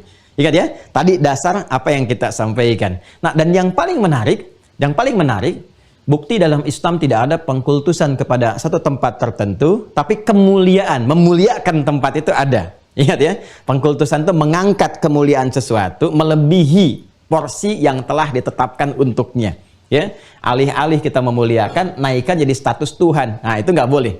Ya kan? Memuliakan iya, tapi mengkultuskan, mentakdiskan, ya menjadikan porsinya naik di atas itu yang dilarang. Jelas ya? Nah, buktinya apa? Salah satunya bahkan ketika tidak mengetahui arah ke arah Ka'bah pun, ya kan? Itu kita diperintahkan oleh Allah Subhanahu wa taala untuk menghadap sesuai dengan apa yang kita yakini. Ya, kita berusaha ikhtiar mencari. Nggak tahu nih, ada petunjuk. Kadang kan mudah di alam dilihat matahari. Apalagi di Indonesia tuh, Masya Allah enak sekali. Ya, umumnya arah Ka'bah kan ke arah barat tuh. Ya, matahari terbit dari mana? Dari timur, tinggal dilihat lawan arahnya. Saya kalau ke ruang terbuka, kan kalau sekarang enak kan? Ya, tinggal di handphone buka, ada kompasnya, arahkan, sekian derajat, ketemu deh. Dengan ukurannya. Kalau kadang-kadang kan kita nggak bawa itu semua, nggak tahu, tinggal lihat aja ukuran matahari ada di mana nih. Terbit dari arah mana? Terbenam kemana? Lebih gampang. Tapi kalau malam kita nggak bisa bedakan misalnya, kan? Atau kondisi tertentu yang belum kita dapatkan, maka turun Quran surah kedua Al-Baqarah ayat 115. Quran surah 2 Al-Baqarah ayat 115. Walillahil masyriqu wal maghrib fa aynama tuwallu fa thamma wajhullah. Lihat bacanya. Ya. Walillahil masyriqu wal maghrib. Masyriq wal maghrib, timur dan barat, semua arah itu milik Allah. Semuanya. Karena Allah penciptanya. Ya, walaupun dalam keadaan engkau tak mampu mendapati, sulit dan sebagainya, ambil yang paling yakin menurut ikhtiarmu. Cari. Wah, ini saya duga ini gitu kan. Silahkan kau menghadap. Fathamma wajhullah. Lihat cara bacanya. Perhatikan betul cara baca, lihat harakatnya. Bukan fathamma wajhallah, tapi fathamma wajhullah. Ya. Perhatikan baik-baik. Ketika kau menghadap itu, Allah yang mengetahui, Allah yang menemukanmu. Ya, jelas. Ya, jadi walaupun kita berikhtiar kemudian kita menghadap, Allah yang Maha mengetahui, Allah yang menemukanmu. Fathamma wajhu, wajhunya fa'il, bukan wajah. Ya, ini dalil yang sangat tegas bahwa Allah tidak dibatasi oleh arah tertentu, tapi Allah yang menguasai semua arah itu. Jelas ya? Nanti babnya nanti ada pendalaman di sini. Jadi saya ingin tegaskan bahwa menghadap ke arah kiblat Masjidil Haram itu arahnya kiblat. Arahnya kiblat dengan semua makna ini. Ya, sebagai perwujudan dari satu perintah yang Allah telah berikan, yang dengan ketaatan pada perintah itu rahmat diberikan, kedekatan itu terjalin. Ya. Baik, tegas ya dari sini ya. Nah, karena itu di kita itu nggak ada misalnya kalau berdoa ya Ka'bahnya harus dibawa. Salat misalnya Ka'bahnya harus di depan mihrab. Tidak demikian. Nggak ada miniatur Ka'bah pun nggak ada masalah. Karena yang dimaksudkan arahnya. Yang dimaksudkan kiblatnya. Bukan wujud fisiknya. Nah, itu perbedaannya. Jadi kita tidak harus membawa semacam miniatur-miniatur benda terkait dengan Ka'bah misalnya. Ya, yang dengan itu kemudian menjadi sesuatu yang kita agungkan, sakralkan, bawa. Dan memang harus ada itu ketika sholat. Tidak. Karena bukan itu sifatnya. Ya, yang dimaksudkan bangunan ketaatannya kepada Allah, konektivitasnya. Nah, itu yang dimaksudkan. Ya. Nah, makanya kita nggak punya simbol-simbol, misalnya ada kalung dari Ka'bah, ya, gelang Ka'bah macam-macam. Ya, itu cuma hiasan aja yang dipakai. Ya, nggak ada kaitannya dengan ubudiyah, ya, ibadah-ibadah yang kita lakukan. Baik. Sudah. Kembali ke sini, Quran surah kedua Al-Baqarah ayat 144. Qad nara taqallaba wajhika fis sama, ya kan? Ya, dengan segala keagunganku, ya kan? Kami mengamati Muhammad SAW, memperhatikan bahwa engkau seringkali menengadahkan dirimu ya ke langit, memohon, ya, meminta, berdoa. Nah, ini fikih yang sangat indah dalam doa, bahwa apapun yang kita mohonkan, itu Allah memberi perhatian. Dan perhatian itu bersanding dengan maslahat. Ya, karena doa itu mengabulkan apa yang dibutuhkan, bukan apa yang diinginkan, dan bersanding dengan maslahat, kemampuan kita menerima apa yang dikabulkan itu untuk dibawa dalam interaksi yang melahirkan kebaikan-kebaikan untuk diri kita. Kadang-kadang kita minta sesuatu, maslahatnya belum sesuai. Kata Allah, kamu belum cocok kalau diberi sekarang. Ya kan? Minta motor dalam usia 7 tahun kepada ayahnya. Bapaknya mengatakan, nanti ya nak ya, saat usiamu misalnya 20 tahun, kamu sudah mulai bisa bikin SIM dan sebagainya, papa kasih mau yang seperti apa. Bukan papahnya nggak punya, ada kemampuan untuk memberi, tapi tidak cocok dengan kondisi yang diberikan dalam usia rentang pada saat itu. Itu ilustrasi dalam dunia kita. Walaisa kamitslihi syai', dan tidak ada yang serupa dengan Allah Subhanahu wa taala. Nabi Muhammad sallallahu alaihi wasallam dikisahkan selama 16 sampai dengan 17 bulan kurang lebih dengan memohon kepada Allah Subhanahu wa taala agar kiblat itu, arah itu berdasarkan perintah Allah diarahkan ke Masjid Al-Haram. 16 sampai 17 bulan minta. Nah, ini menarik nih. Nah, berarti pengertian sederhananya, sebelum menghadap ke sini, ke Masjidil Haram, selama 16-17 bulan ini menghadap kemana? Ya. Nah, menghadap kemana nih? Kita sudah tahu semua ya, insya Allah. Baik, ada Al-Masjid Al-Aqsa. Al-Masjid Al-Aqsa.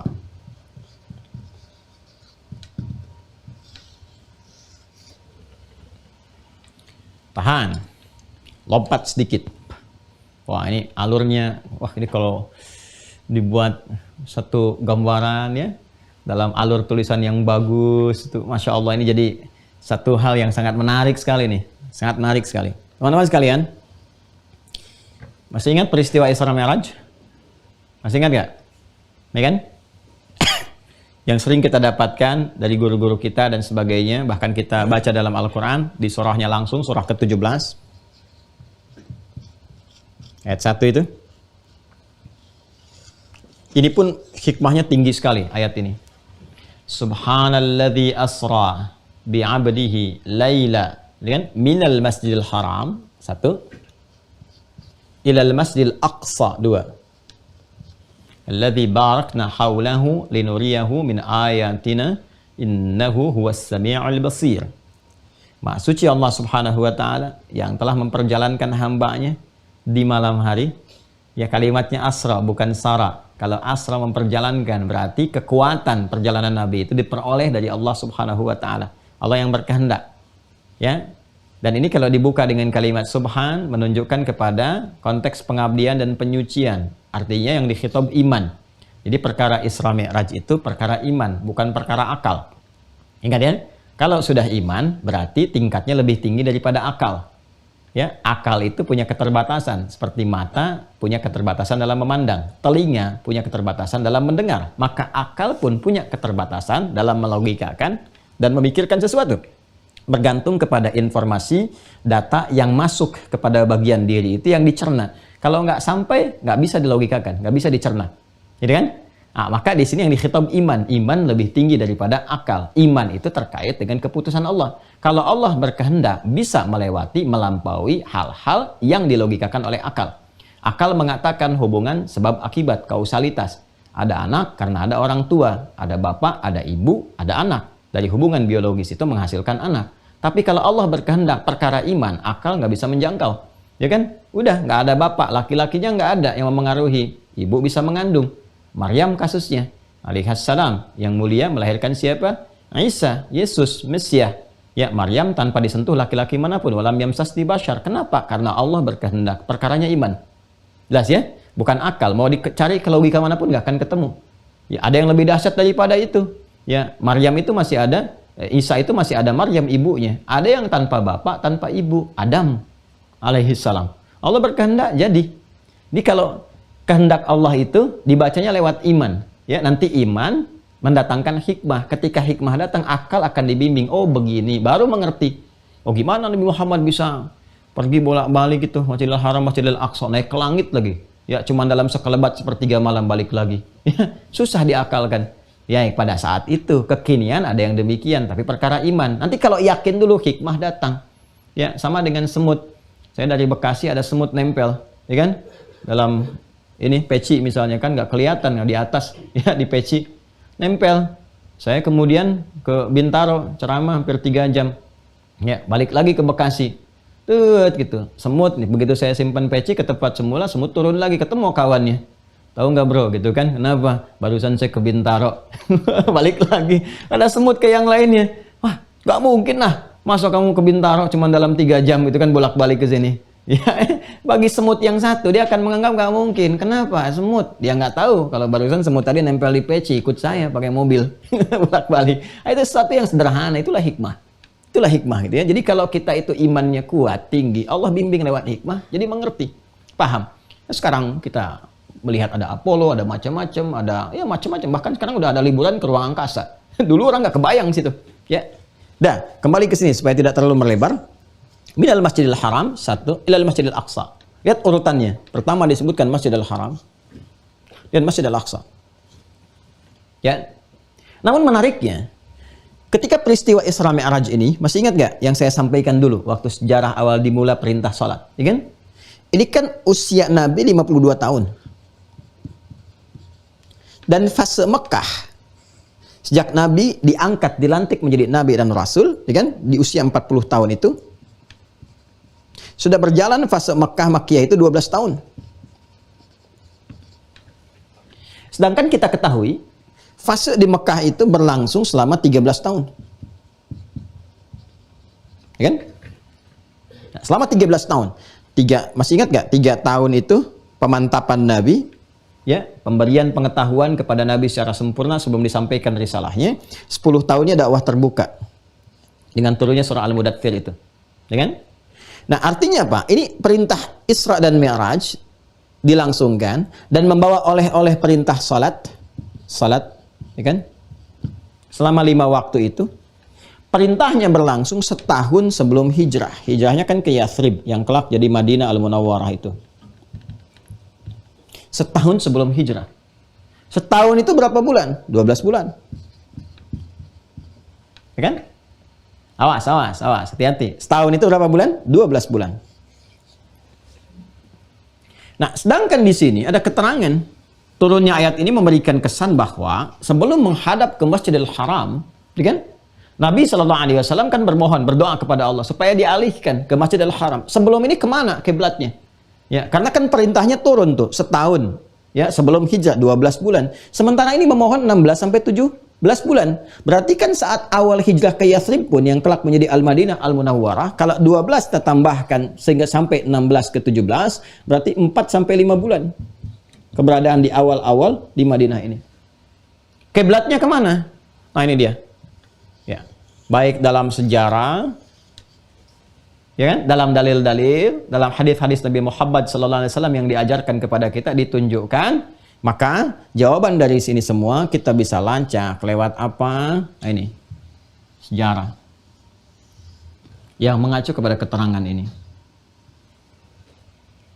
Pelan-pelan tuh, pelan-pelan ya. Ini dalam sekali kajian-kajian hikmahnya. Yuk kita lihat, kita lacak dalam sejarah, tempatnya, waktunya, keterangan-keterangan terkait di Al-Quran, hadis-hadis Nabi Muhammad SAW, ya, ketika awal mula perintah salat itu diperintahkan kepada Rasulullah SAW, pulang dari peristiwa Isra ini, hadis-hadis memberikan gambaran bahwa arah kiblat mengarah untuk ibadah, untuk salat dan sebagainya, pertama kali dilakukan ke sini, ke Masjid Al-Aqsa.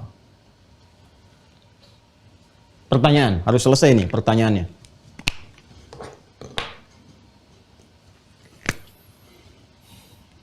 Ini Masjidil Haram Ka'bah. Secara tempat ada di mana tempatnya? Satu, kita bicara tempatnya di mana. Oke, baik. Dua, tadi terkait dengan waktu untuk menunaikan ibadah itu, durasinya sebagian sudah terjawab. Yang ketiga, mengapa? Pertanyaannya, mengapa? Ini kan tempatnya di mana, waktunya kapan, kan? Di mana, kapan, mengapa? Awal mula kiblat itu ke Masjidil Aqsa, selanjutnya ke Masjidil Haram. Kenapa tidak langsung saja ke Masjidil Haram? Ya kan? Harus ke Masjidil Aqsa dulu, baru ke Masjidil Haram. Mengapa? Nah, untuk menjawab ini, teman-teman sekalian, yuk kita gali dulu dari segi sejarah ini. Dan sejarah ini nggak akan lepas dari keterangan-keterangan dari Al-Quran dan hadis. Baik, Masjidil Haram, Masjidil Aqsa sudah ditemukan dalilnya di Al-Quran, disebutkan. Quran surah 17 ayat yang pertama. Ini Masjidil Haram ditemukan, Masjidil Aqsa ditemukan. Subhanalladzi asra bi'abdihi lailam minal Masjidil Haram ilal Masjidil Aqsa. Clear? Penunjukan tempatnya ada. Ya kan? Ini Aqsa disebutkan oleh para ulama. Kenapa disebut dengan Aqsa? Menunjuk makna jarak dari Masjidil Haram. Yang jaraknya cukup jauh untuk ditempuh. Kan? Saya ulang. Yang jaraknya cukup jauh untuk ditempuh. Normalnya ukuran jarak dalam pandangan manusia. Ya, sehingga sesuatu yang jauh, terjauh disebut dengan Aqsa namanya. Ya, Aqsa, ujung sesuatu, jauhnya dari sesuatu. Ya, sesuatu yang terdalam. Makanya orang sudah populer, sudah viral sekali di kalangan masyarakat Arab pada masa itu. Masjidil Aqsa sudah pada tahu, ya, dan tahu jaraknya jauh dari Masjidil Haram. Karena itu mereka menempuh perjalanan bisa berbulan-bulan. Ya, kan dulu pakai unta, ya, dan pakai kuda dan macam-macam. Mau kemana? Ke masjid yang jauh dari sini. Ya, tempatnya di Palestina. Itu kan jauh dari sini, jauh. Tuh bahasa Arabnya Aqsa. Ya, karena itu di lisan orang-orang mereka mengatakan bahwa masjid yang dimaksudkan yang ada di tempat yang suci, yang baik, itu kan di wilayah Palestina sekarang itu, ya mereka namakan dengan Al-Masjid Al-Aqsa untuk menunjuk keadaan jauhnya dari Masjid Al-Haram secara jarak. Jelas ya? Baik. Pelan-pelan. Sudah. Yuk, sekarang kita selesaikan dulu ya. Jadi ini sudah kita temukan. Ini yang ada di Palestina, alladzi barakna haulahu wilayah Syam, sekarang ada di Palestina. Ini tempatnya di mana? Di Palestina. Yang ini kita ketahui adanya di Mekah. Ya. Mekah itu dalam bahasa Arab itu huruf mim. Ya, ada lisan orang Arab kadang disebut dengan ba. Ya, jadi ada suku-suku di Arab itu menyebut mim dengan ba. Ya, jadi kalau dia pakai mim, ini pakai ba. Itu biasa. Kalau kita masuk ke gramatikal bahasa Arab kita temukan. Ada yang sin menyebut dengan sod, ada yang menyebut sin sod dengan zai, ada. Itu biasa. Dan kalau mau ngaji bahasa Arab, pindah grammarnya, cara berpikirnya dengan menggunakan bahasa Arab. Jangan memahami bahasa Arab dengan bahasa Indonesia. Jelas ya? Sama kalau mau ngaji fikih tentang Islam, masuk dulu ke dalam Islam. Lihat. Ya, jangan dibawa kepada pola pikir kita. Ya, ingat, itu cara berpikir yang normal, yang jelas. Nah, sekarang apa pentingnya saya katakan ini? Jadi kalau Anda misalnya mendengar Mekah, ya Makkah itu kan harokatnya sebetulnya orang Indonesia yang pakai e. Ya, kalau dalam diksi aslinya bahasa Arab kan begini. Mimnya pakai ini, fathah, Makkah. Ya. Makkah. Pakai a sebetulnya, Makkah. Ya, cuman kadang-kadang suka ada imalah atau penyesuaian, itu kan di lisan saja. Saya mau ke Mekah gitu kan. Itu lisan. Lisan orang itu tergantung pengaruh. Ada antropologis ya. Secara geografis itu lingkungan memengaruhi bagaimana lisan bertutur. Yaitu yang hikmah di surat Ar-Rum juga ayat 22, ya kan? Di antara tanda kebesaran Allah itu perbedaan pigmen kulit dan juga lisan yang bertutur akibat pengaruh lingkungan dan interaksi. Ya, makanya kalau dalam bahasa Inggris juga diterjemahkan ke dalam bahasa Indonesia atau lisan-lisan pengucapan, kan itu kan bisa berbeda juga cara mengucapkannya. Aksen Amerika dengan aksen Inggris kan bisa berbeda. Arab juga sama. Orang Mesir dengan orang Libya, ya orang Saudi ketahuan dari bicaranya ya, oh ini. Sama dengan Anda, oh ini Australia ini. Australia juga bagian sini. Itu pasti bisa membaca itu. Ya ini jadi bisa Makkah, bisa pakai ba, Bakkah. Ya, ini di Arab nih ada dua ini. Dan ini diperkenalkan oleh Al-Qur'an, diperkenalkan.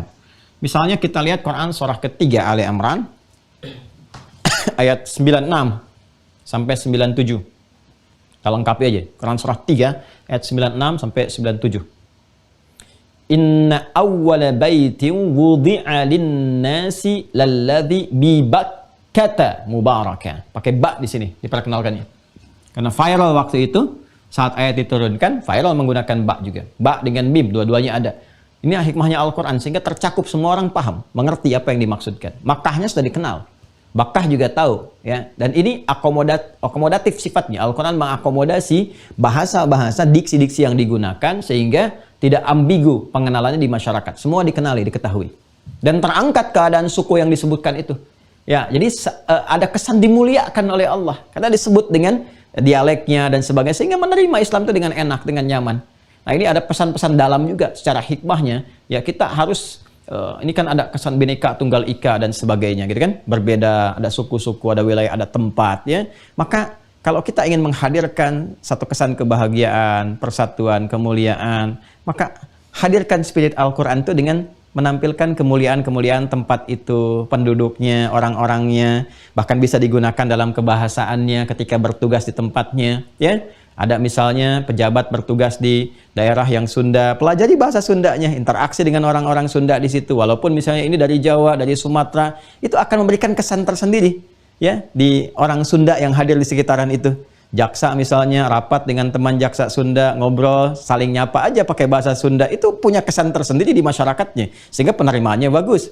Ya, ke Kalimantan, Masya Allah, kita belajar bahasa di sana, menampilkan keindahan alamnya dan sebagainya, merasakan kesan tersendiri. Sehingga persaudaraan itu terikat, nyaman, kuat, hubungan itu enak. Inilah spiritnya Al-Quran. Gitu. Jadi pokoknya kalau jadi muslim, mukmin yang beriman yang baik tuh, Masya Allah itu, kepersatuan itu cepat, kenikmatan berinteraksi itu enak dan nyaman gitu. Nyaman, dan kita bisa menghindari hal-hal yang ya hal tidak penting dalam kehidupan yang kadang menghadirkan satu-satu hal yang tidak bermakna, ya. Ini indah sekali. Bakkah, disebutkan Bakkah. Alladzi bi Bakkata mubarakah. Nah, ini yang pertama disebutkan oleh Al-Qur'an. Sungguh kata Allah, aku tegaskan inna awwala baiti wudi'a lin-nas. Ya, tempat pertama. Ya, rumah pertama, tempat pertama yang dibangunkan untuk manusia dalam rangka kiblat itu. Ini sebagai arah menunjuk ya pada implementasi perintah, pancaran perintah dari Allah Subhanahu wa taala dan bukti ketaatan kita menaati Allah, gitu kan? Maka Allah wujudkan satu tempat sebagai arah ya untuk kita beribadah. Inna awwala baiti wudi'a lin-nas. Ya, tempat pertama yang dibangunkan untuk manusia. Ini redaksinya jelas sekali, yang dibangunkan untuk manusia. Ya, kalau kita tekstual melihatnya, secara tekstual kita akan memahami bahwa yang bangun bukan manusia karena dibangunkan untuk manusia. Ya kan? Nah, jadi kalau kita lacak dalam Akhbar Makkah, ini 2 jilid kitabnya. Saya ada kitabnya nih.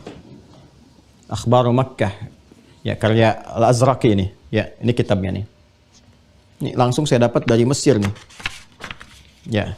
Akhbar Makkah wa ma jaa'a fiha minal athar. Ini ya, kitabnya nih. Ini dalamnya, ini luarnya seperti ini. Nah. Ini disebutkan teman-teman sekalian, ini menarik sekali. Buku ini bagus. Ada 2 jilid. Dan ini saya punya dengan yang tahqiq. Tahqiq itu ada penelusuran, ya, dan ada editorial dan penelusuran dari referensinya. Apakah kalau bicara hadis, apakah hadisnya kualitasnya sahih, gitu kan? Baik atau bermasalah, dhaif dan sebagainya. Nah, ini nanti ada bab yang sangat menarik tentang bagaimana penyebutan awal pembangunan Ka'bah dari fase malaikat yang ditugaskan oleh Allah Subhanahu wa taala untuk membangun. Ya.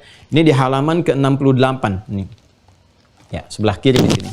Dzikru bina'il malaikati alaihimussalam al-Ka'bata qabla khalqi Adam, ya, wa mabda' at-tawaf wa kaifa kan.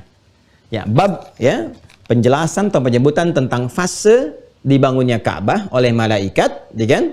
Sebelum Adam diciptakan dan awal mula ya tawaf dan bagaimana kemudian tata caranya. Nah, ini di halaman 68. Nanti setelah itu nanti fase Adam. Bagaimana setelah malaikat ditugaskan sebelum Adam turun. Jadi kalau kita melihat urutan ini disebutkan hadis-hadis, di bawahnya ada kualitasnya, ya. Ini secara cepat saja ya. Nanti boleh ya yang admin ya, yang untuk siswa di Mira, tolong di-scan. Ya, di-scan, nanti kemudian di pengayaan boleh nanti saya bacakan, Anda ikuti. Anda bisa menyimak, di-scan, di-upload, nanti teman-teman bisa download ini ya. Baik. Kemudian di sini nanti disebutkan fase setelah itu Adam. Adam turun, ya, bagaimana kemudian diperintahkan oleh Allah Subhanahu wa taala untuk menghadap ke arah kiblat, ke Ka'bah itu, ya, dalam ibadah yang Adam kerjakan, karena sholat kan sudah dikerjakan. Ya, bahkan ini nanti ada hadis-hadis yang spesifik terkait dengan Adam, ini di halaman berikutnya. Nah, ini ada zikru ziaratil malaikah dulu alaihissalam al baitul haram. Jadi malaikat kalau bertugas ke bumi itu mereka tawaf dulu di Ka'bah seperti mereka tawaf di Baitul Ma'mur, ya. Tawaf di Baitul Ma'mur, bertugas di bumi pun mereka tawaf tuh. Tawaf. Saya Masya Allah pernah ada satu hal yang menarik ya di Citra saat Ramadan itu, mungkin di YouTube mungkin ada ya. Dulu saya pernah lihat video aja itu, ya, bagaimana heboh di sekitaran Ka'bah itu melihat cahaya gitu kan, naik dari Ka'bah itu ke atas dan sebagainya. Itu kan gambaran citra saja, kadang-kadang ada tanda-tanda kauniyah. Tapi kita meyakini ya bahwa saat tawaf dan sebagainya itu kan tawaf di lingkungan bumi yang kita lakukan seputaran Ka'bah, seperti malaikat bertawaf juga. Dan di sini nanti Anda akan baca kisah. Anda percaya aja dulu ya. Kan saya udah baca kitabnya. Nanti saya terangin. Ya, percaya aja dulu karena waktunya terbatas gitu. Nanti kita baca. Ya, Adam kan sempat berada di surga gitu kan, diberikan oleh Allah training di sana dan menyaksikan bagaimana malaikat mereka bertasbih, bertahmid seperti Al-Baqarah 30 itu, tasbih, tahmid, kemudian tawaf, itu kan mengelilingi Baitul Ma'mur dan seterusnya, luar biasa. Dan ketika Adam diturunkan, disebutkan dalam kitab ini Al-Azraqi, itu Adam merasakan suasana itu, ada kerinduan, ya, ada rasa kangen dan sebagainya, bagaimana tawaf dan seterusnya. Maka Allah perintahkan kemudian di Ka'bah itu. Ya, maka fase-fasenya, kalau mau detil lagi belajarnya itu, fase-fasenya, nanti ada fase yang menjelaskan fase awal, malaikat menunjukkan letak, kan? Letak dengan awal pondasinya, nanti kemudian di masa Adam, kemudian dibangun kembali, diberikan batas-batas yang jelasnya, nanti kemudian di masa Nabi Nuh alaihissalam setelah terkena hancur itu, ada pondasi diberikan kembali penegas tandanya oleh Sam bin Nuh, yang kelak nanti pondasi itu ditinggikan oleh Nabi Ibrahim. Ya, dengan turunnya nanti di Quran surah kedua Al-Baqarah dari Al-Qur'annya ayat 127. Wa idh yarfa'u Ibrahimul qawa'ida minal baiti wa Ismail. Dan sekaligus di situ manasik langsung diajarkan yang diwariskan terus sampai ke Nabi Muhammad sampai ke kita sekarang. Ya, di fasenya ada fase malaikat pertama kali, kemudian setelah itu Adam alaihissalam yang kedua, 3 Sam bin Nuh yang keempat Ibrahim alaihissalam. Sedangkan fase-fase renovasi setelah itu banyak berlangsung, termasuk di masa jahiliyah sebelum kelahiran Nabi Muhammad SAW. Yang ada peristiwa terbakar itu kan, ya, kemudian ada sebagian yang hancur, ya, lalu direnovasi lagi dan ada kejadian unik. Ya, itu orang jahiliyah kan banyak yang kaya-kaya itu. Jangan dikira banyak yang kaya. Abu Sofyan, Abu Jahal, waktu itu Abu Sofyan sebelum masuk Islam, ya, kayanya luar biasa. Abu Jahal juga demikian, banyak yang kaya. Tapi menariknya begini, ketika mereka mau merenovasi Ka'bah, itu mereka merasakan kekurangan. Kan iuran kumpul tuh, ngumpulin uang tuh, iuran. Ya. Tapi yang kaya itu bisa nggak sanggup mengeluarkan biaya untuk merenov dengan sempurna. Sampai ada bagian tuh yang nggak bisa ketutup secara keseluruhan. Itu menarik tuh. Apa hartanya nggak cukup? Ternyata tidak juga. Harta mereka banyak. Cuman mereka merasakan dalam kedalaman jiwanya bahwa ini kan rumah Tuhan. Nggak boleh keluar yang kotor. Yang bersihnya aja yang keluar. Ya, ini menunjukkan bahwa, maaf ya, harta yang diperoleh dengan jumlah yang sangat banyak pun, tapi sifatnya tidak berkah, maka dia tidak akan punya chemistry dengan nilai-nilai kebaikan. Karena yang baik itu hanya bisa didapatkan dari yang berkah. Sedangkan berkah sumbernya dari hati, dari jiwa yang dalam. Ya, dari hati itu baru bisa mengeluarkan yang diduga baik, ya, disifati baik, baru bisa keluar. Makanya jangan heran kalau ada orang kaya pelit hanya untuk ngasih urusan-urusan sedekah, keluar cuma sedikit, triliunan, tapi nyumbang ke masjid cuma 10 juta. Ya memang yang berkahnya cuma yang itu. itu hikmah terdalamnya ya. Ya, sebab kalau merasakan harta berkah dia akan keluar aja biasa. Ya, karena itu jahiliyah tuh dulu begitu. Pokoknya kalau kita ngaji sirah tuh banyak yang unik tuh. Yang unik tuh banyak sekali. Ada yang kadang-kadang kita sedih ngalir air mata, ada yang senyum sendiri, ada yang kadang-kadang kita ketawa gitu. Sirah tuh unik tuh. Dan itu berulang. Berulang keadaannya, substansinya, walaupun dalam keadaan yang tidak sama. Ini ya. Nah, jadi hati-hati ya kalau ada yang crazy rich misalnya atau yang kaya-kaya miliuner tapi giliran nyumbang sedikit. Nah, itu pertanyakan dalam hatinya. Apakah harta yang selama ini saya peroleh sudah benar atau tidak cara memperolehnya? Karena kalau mau nyumbang hasilnya takut dosa juga gitu ya.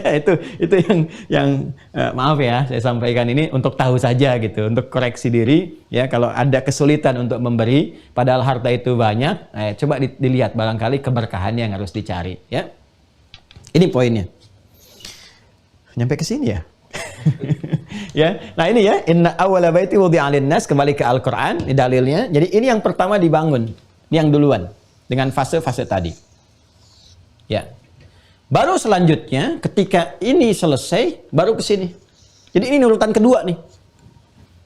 Urutan kedua. Ka'bah dibangun terlebih dahulu, baru ke sini. Al-Masjid Al-Aqsa. Ini Masjid Al-Aqsa itu masjid lama. Ya, bukan era Nabi Muhammad dibangun. Bukan era Nabi Daud, Nabi Sulaiman itu dibangun, bukan. Ya, sudah awal sekali. Bahkan kita bisa lacak dalam hadis. Nabi sendiri yang nyampaikan. Ini kan yang paling otentik ya, keterangan Nabi itu paling otentik karena Nabi dibimbing wahyu. Wa ma yantiqu 'anil hawa in huwa illa wahyu. Bukan di Al-Bukhari.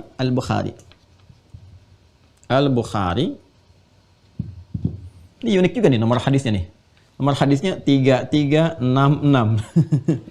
Kayaknya gampang ngapalin hadis itu. Ya insya Allah ya nggak susah. Kalau Quran itu mudah, hadis juga lebih gampang. Kalau Quran itu mudah, akan diberikan kemudahan juga ke hadis tuh. Ya. dan ada citra tersendiri untuk memudahkan. Dan semua orang punya caranya sendiri, tapi rahmat Allah menjadikan nanti dibimbing untuk memudahkan. Ini kitab yang ke-60, topik yang ke-60. Dzikru Ahaditsil Anbiya. Topik yang ke-60. Dah. Jadi kalau nyari topiknya, insya Allah sih nggak beda nomor hadisnya ya. Topiknya juga nggak akan mungkin beda ya. Kecuali kurang selembar ini kitab Sahih Al-Bukhari-nya. Ini topik yang ke-60. Dzikru Ahaditsil Anbiya. Bab tentang pembahasan kisah para nabi. Gitu ya. Kemudian nomor hadis 3366. Rawinya, periwayatnya sahabat Abu Dzar Al-Ghifari. Abu Dzar Al-Ghifari. Al-Ghifari. Nama aslinya Jundub bin Junadah. Jundub bin Junadah. Jundub bin Junadah. Jadi kalau Anda membaca hadis ada Jundub bin Junadah, yaitu Abu Dzar Al-Ghifari. Ya, kalau Anda baca hadis Abu Dzar Al-Ghifari, yaitu Jundub bin Junadah. Ya, seperti hadis yang tentang ini, tentang doa bangun tidur. Alhamdulillahilladzi ahyana ba'dama amatana wa ilaihin nusyur, itu hadisnya riwayat Mu'adz bin Jabal dan Jundub bin Junadah. Hadis ini kalau di Al-Arba'in itu ittaqillaha haitsu ma kunta, ya, wa atbi'is sayyi'atal hasanata tamhuha. Nah, itu riwayatnya dua orang, ya, Mu'adz bin Jabal dan Jundub bin Junadah. Nah, ini nama aslinya. Kunyahnya Abu Dzar, asalnya dari Ghifar, makanya dikenal dengan Al-Ghifari, ya, Al-Ghifari. Jundub ini termasuk pimpinan begal di masanya jahiliyah, pimpinan begal. Ya, jadi begal sudah ada zaman jahiliyah, ya. Bahkan sekampung itu rata-rata profesinya begal semua. Itu kota Ghifar, kota Ghifar. Dan ini taubat, masya Allah. Mendengar info ada nabi, ada bisikan dalam jiwa, apa selamanya akan begini. Terus dengar-dengar ada info yang viral sampai ke Ghifar. Ada seorang nabi bawa ajaran begini-begini, kan direspon cepat. Respon cepat. Makanya ini di Quran surah 29 Al-Ankabut di ayat terakhir itu jelas, walladzina jahadu fina lanahdiyannahum subulana. Orang-orang yang serius menjemput hidayah. Hidayah itu kadang datang lewat percikan hati, ya, sekelibat gitu. Ah, apa saya harus begini gitu kan? Kenapa nggak jadi baik? Nah, itu hidayah Allah. Hidayah langsung disampaikan. Tek. Ya, kadang-kadang mendengar azan, hidayah Allah. Kadang-kadang melihat, kadang-kadang lewat ceramah, apalagi penceramahnya hidayat juga, ada hidayat misalnya dan sebagainya. Itu mahal, itu sifatnya mahal. Nah, ini ada getaran pada jiwa, langsung jemput. Kalau kita jemput, jalan diberikan. Singkatnya masuk Islam, diberikan wasiat oleh Nabi untuk pulang dulu ke Ghifar, ya, sebagai persiapan nanti di Madinah berjumpa. Nah, ini ketika pulang berdakwah di Ghifar, singkatnya pada taubat itu sekampung Ghifar, ya, dan masuk Islam dan menghebohkan Madinah di masa-masa setelah itu. Secara singkat, maka beliau pun mempopulerkan nama kunyahnya Abu Dzar, dan Ghifarnya disebutkan Al-Ghifari untuk memberikan kesan bahwa dulu saya berada di tempat yang seperti ini, tapi Islam memberikan cahaya sampai ke tempat kami jadi lebih mulia. Ya, makanya kalau ada yang masih membegal sekarang, itu ketinggalan jauh. Ya, segera bertaubat, karena yang dulu pun ya sudah banyak yang berubah, hasuna islamuhum, dan jadi termasuk periwayat hadis, masya Allah. Nah, hadis yang akan kita bahas juga dari beliau nih, riwayatnya. Ya, maka dari itu pokoknya kalau ngaji sirah itu semua memberikan rahmat, kasih sayang. Tidak ada satu pun yang tidak punya hak untuk menjadi saleh. Ya, makanya saya tuh ingin sekali ya merumuskan fikih-fikih misalnya untuk golongan ini, golongan itu, profesi ini, profesi itu. Bahkan kita pun nggak boleh melihat orang-orang yang berbuat tindakan kriminal dan sebagainya misalnya kan, ya, dengan tatapan-tatapan bengis, tatapan-tatapan putus asa, tatapan-tatapan hukuman, tidak. Kita masih diperkenankan untuk melihat tatapan dengan tatapan rahmat, peluang taubat, peluang berubah jadi lebih baik dan sebagainya. Itu babnya yang lain. Ya, kita buktikan saya dulu ya, cari Sahih Al-Bukhari-nya supaya kita langsung baca.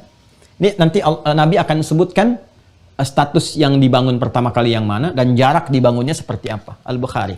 Saya kira masih di sini kitabnya. Oh, ini dia. Bismillah. Alhamdulillah. Ini tadi saya sebutkan topik ke-60. Kita lihat 3366. Nah, ini dia topik ke-60 nih. 60 3412 kanan atas kalau nggak salah nih. 3381 3366. Nah, ini dia, betul ya. Nih. 3366. Nanti di-scan ya, tolong ya, admin ya. Ya. Nanti teman-teman ini di-scan yang sudah masuk di akun, sudah mengaktifkan, tinggal nanti diakses saja ya. Nah, teman-teman yang terhubung di YouTube, yang belum bergabung silahkan. Masih terakhir saya lihat ada 300 lagi kuotanya. berarti sudah 9.700 yang terdaftar. Ini kalau sudah 10.000 saya tutup ya, supaya bisa maksimalkan dulu. Jadi nanti lebih banyak via Zoom belajarnya.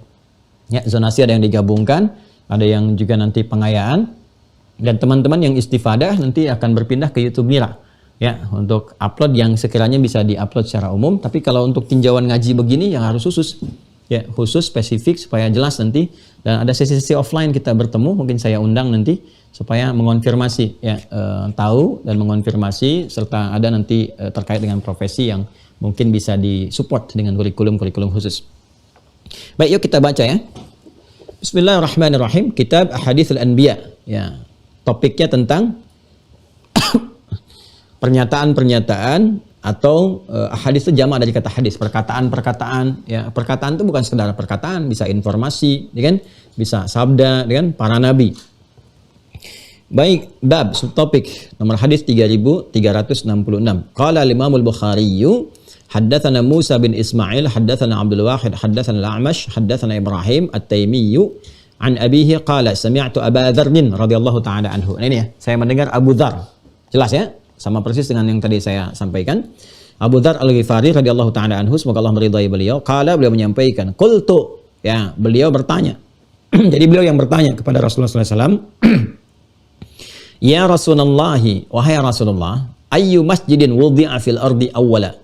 Ya, masjid apa yang pertama kali, ya kan, berada di bumi? Ya, berada di bumi. Mana yang pertama kali gitu kan yang ada? Qala, Nabi menjawab SAW, Al-Masjidil Haram, Masjid Al-Haram. Jelas ya? Jelas ya? Jadi mengonfirmasi ini ayat. Perhatikan urutannya. Masih ingat di Quran surah ke-17 tadi, ayat pertama? Allah mengurutkan apa tuh? Itu dari segi urutannya itu sudah mukjizat sendiri. Subhanalladzi asra bi'abdihi lailam minal Masjidil Haram. Ya, lihat urutannya dimulai dari Masjidil Haram. Baik ya, bukan hanya menunjuk pada peristiwa Isra di mana Nabi berangkat, bukan, tapi nanti ada urutan hikmah terdalam juga menunjuk pada awal mula itu didirikan. Jadi ada batas-batas. Saya pernah baca satu buku ya. Nanti coba saya cari dulu ya. Itu ada bukunya bagus itu, sampai meriset dengan sangat sempurna ukuran Ka'bah dan area Masjidil Haram dan ukuran Masjid Al-Aqsa. Jadi kalau diukur itu secara geometris, itu ternyata ukurannya sama awalnya. Ya, jadi dari luas tuh, dari sudut tuh sama semua ukurannya. Jadi kalau diukurkan dengan sempurna, ya awal ya, yang sebelum mengalami renovasi, perluasan dan sebagainya. Jadi batas-batas awalnya itu serupa. Ya, coba nanti saya cari dulu bukunya ya, begitu saya temukan, lihat nanti saya coba mintakan admin untuk di-scan bagian itu saja untuk ditunjukkan kepada Anda. Ini menunjukkan bahwa ada keserasian, keselarasan, dan ini menunjukkan sumber yang satu. Di mana ada teknologi bisa saling menginformasikan, belum ada telepon, belum ada macam-macam, arsitek belum bisa terbang sana sini, kok bisa gitu ukuran secara geometrisnya itu serupa. Ya, walaupun nanti secara arsitektur itu bisa mengalami perkembangan, ya, tapi batas-batas yang ada itu ukurannya bisa serupa gitu. Jadi besaran-besarannya, panjang dan seterusnya, ukurannya itu simetris sekali. Ya. Kemudian qala, disampaikan lagi, qultu, saya bertanya lagi, tsumma ayyun, kemudian setelah Al-Masjidil Haram itu yang mana lagi? Ya. Qala, Nabi menjawab, Al-Masjidil Aqsa, Masjid Al-Aqsa. Jadi yang duluan itu ya ditetapkan oleh Allah Subhanahu wa taala itu Al-Masjidil Haram, ada Ka'bah di dalamnya. Ini mengonfirmasi Quran surah ketiga Ali Imran yang ayat 96 tadi sampai 97 itu ya. Inna awwala baiti wudi'a lin-nasi lalladzi bi Bakkah mubarakah. Ya kan? Sungguh rumah pertama yang dibangunkan untuk manusia itu yang ada di Mekah, yang penuh berkah itu. Ya apa itu? Yaitu Masjidil Haram yang dalamnya ada Ka'bah itu. Ya, jadi satu area meliputi sendiri itu. Ya, meliput sendiri. Jadi antara Ka'bah yang berada di area Al-Masjid Al-Haram. Baik, setelah itu baru kemudian Al-Masjid Al-Aqsa, masjid yang jaraknya jauh, gitu kan?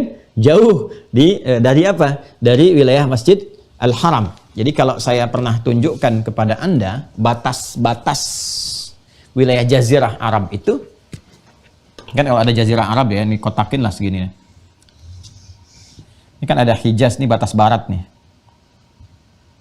Barat, ini timur, ini selatan, ini utara. Ya. Secara singkat, ini Mekah ini ada di sini nih, Mekah. Hijaz wilayahnya. Wilayah Hijaz. Mekah ini ke Madinah, sini Madinah. Ke ke sini ke Taif, ke sini ke Yaman. Nah, ini Hadramaut sini. Agak ke atas dikit. Hijaz wilayah ini, Mekah, Madinah, Taif. Kemudian ke selatannya ketemu Yaman, antara Yaman dengan ke sini jarak batas antara Yaman dengan ini sela-selanya tengah-tengahnya disebut dengan Tihama. Nah, jadi yang populer itu ada 5 wilayah nanti. Ini Hijaz, Tihama, Yaman sebelah sini. Kemudian ke atas dikit ada Najd di sini. Najd. Antara Najd ke sini, ke Yaman, ada Yamamah namanya. Ya. Ini ada Oman sini. Nyebrang sedikit, sini ada Irak. Di sini ada Persia dulu. Ini ada Iran sini. Ya. Kemudian ke bawah sini nanti ada Sudan. Ini kan Laut Merah nih. Ya, ini belajar peta dong ya. Belajar peta supaya kita tahu ya. Kalau udah tahu kan peta buta lebih bagus daripada cinta buta yang tidak jelas. Nah, peta buta tuh enak, wah, tinggal lihat-lihat tahu daerah. Ini ada ke Sudan dan seterusnya. Kemudian ke sini geser. Nah, ini ada Syam, batas ke wilayah utaranya. Makanya nanti di Ka'bah kan ada sudut Syamal. Syamal itu bagian utara yang arah ke Syam. Ya, makanya ada kan rukun Yamani, rukun Syamari, ya. Kemudian Hajar Aswad, ya. Ada Iraqi yang ngalah ke Irak ke sini, ke timur. Nah, ini Syam. Ya. Di Syam itu nanti masuk Palestina, ya. Palestina. Ini Jordan dulu di sini nih. Jordania sekarang ya. Nah, di Palestina ke sini ya, Syria belah sini. Itu kan wilayah dulu Romawi yang menguasai ini pada masa-masa jahiliyah. Ini batasnya nih. Nah, ini batas ujung. Batas ujung dari wilayah Jazirah Arab. Ya. Jazirah Arab itu sampai sini dulu. Ya, Arab secara geografis yang awal mula itu jazirahnya sampai sini. Batas-batasnya ini. Irak tuh bukan masuk wilayah Arab secara geografis, masuknya Persia. Cuma nanti ketika geografis itu disifati oleh linguistik ya dan wilayah perluasan kekuasaan Islam, itu bisa berubah definisinya. Secara linguistik jangankan misalnya ke Irak, ya. Sekarang Syam, Palestina, Syria masuk ke bahasa Arab semuanya, ya. Jangankan ke sini, ke barat ke bawah, Mesir di sini ya. Ini ada Sudan. Bahkan masuk Afrika Utara tuh. Di Afrika Utara itu kan Mesir, Libya, Tunisia, Maroko, Aljazair, bahasa Arab semua. Ya, bahkan sekarang kita nyebutnya negara Arab. Ya, jadi negara Arab itu bisa banyak. Cakupannya apa?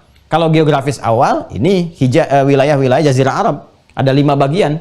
Ada Hijaz nanti, ada Tihama, ada Yaman, ada Yamamah, ada Najd di sini gambarannya. Ya, tapi kalau kita bicara sekarang bahkan dalam diplomatik ya, itu setidaknya ada 11 negara. Ya, sedikitnya ada 11 negara yang tercakup di situ. Kalau linguistik lebih banyak lagi. Ya, makanya mau ke Arab kemana belajar? Ke Al-Azhar. Al-Azhar itu kan kalau kita gali secara geografisnya di Mesir. Mesir masuk Afrika Utara. Ya, cuma karena ketika nilai-nilai keislaman meluas dan bahasa yang digunakan bahasa Arab menjadi menyatu. Ya. Dan ini peradaban banyak sekali. Peradaban banyak. Jadi jangan katakan di Arab nggak ada peradaban. Bisa lebih awal. Peradabannya lebih banyak. Ya, yang klik adik terakhir ya. Ya, di admin ya. Klik adik terakhir itu yang tentang Arab itu saya coba bahas nih. Silahkan kaji lagi tuh. Ya, saya terangkan di mana kaum Thamud, di mana kaum Ad, di mana peradabannya apa. Kemudian juga di Yaman seperti apa. Ya, macam-macam tuh. Pengaruh Yaman ke Ethiopia, ya, melahirkan nanti Abraha dan sebagainya. Itu asalnya dari Arab, dari sini wilayahnya dan seterusnya. Nah, ini kalau ngaji tentang itu. Ya, kalau kita ngaji tentang Nusantara, Indonesia kan lain lagi. Ya, artinya masing-masing punya kemuliaan, punya kebaikan, dan saling menghormati itu mulia. Ya, bagus. Dan belajar itu meningkatkan wawasan. Selalu ingat ya, selalu ingat. Cerdas itu anugerah, bodoh itu pilihan. Ya, nyampe ke situ ya. Sini ya, balik lagi ya. Nah, ini, perhatikan baik-baik. Kenapa disebut Aqsa? Karena posisinya di ujung ini, ujung batas Arab di sini.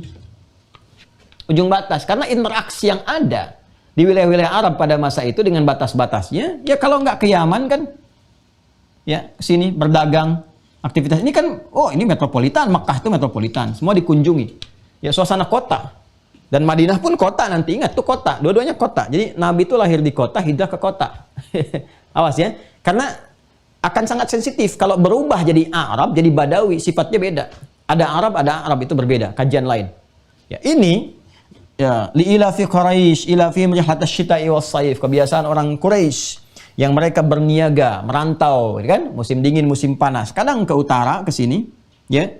Sampai ke Syam berdagang. Syam tuh ke sini, ke batas-batas dengan Romawi. Sudah ada interaksi dengan Romawi.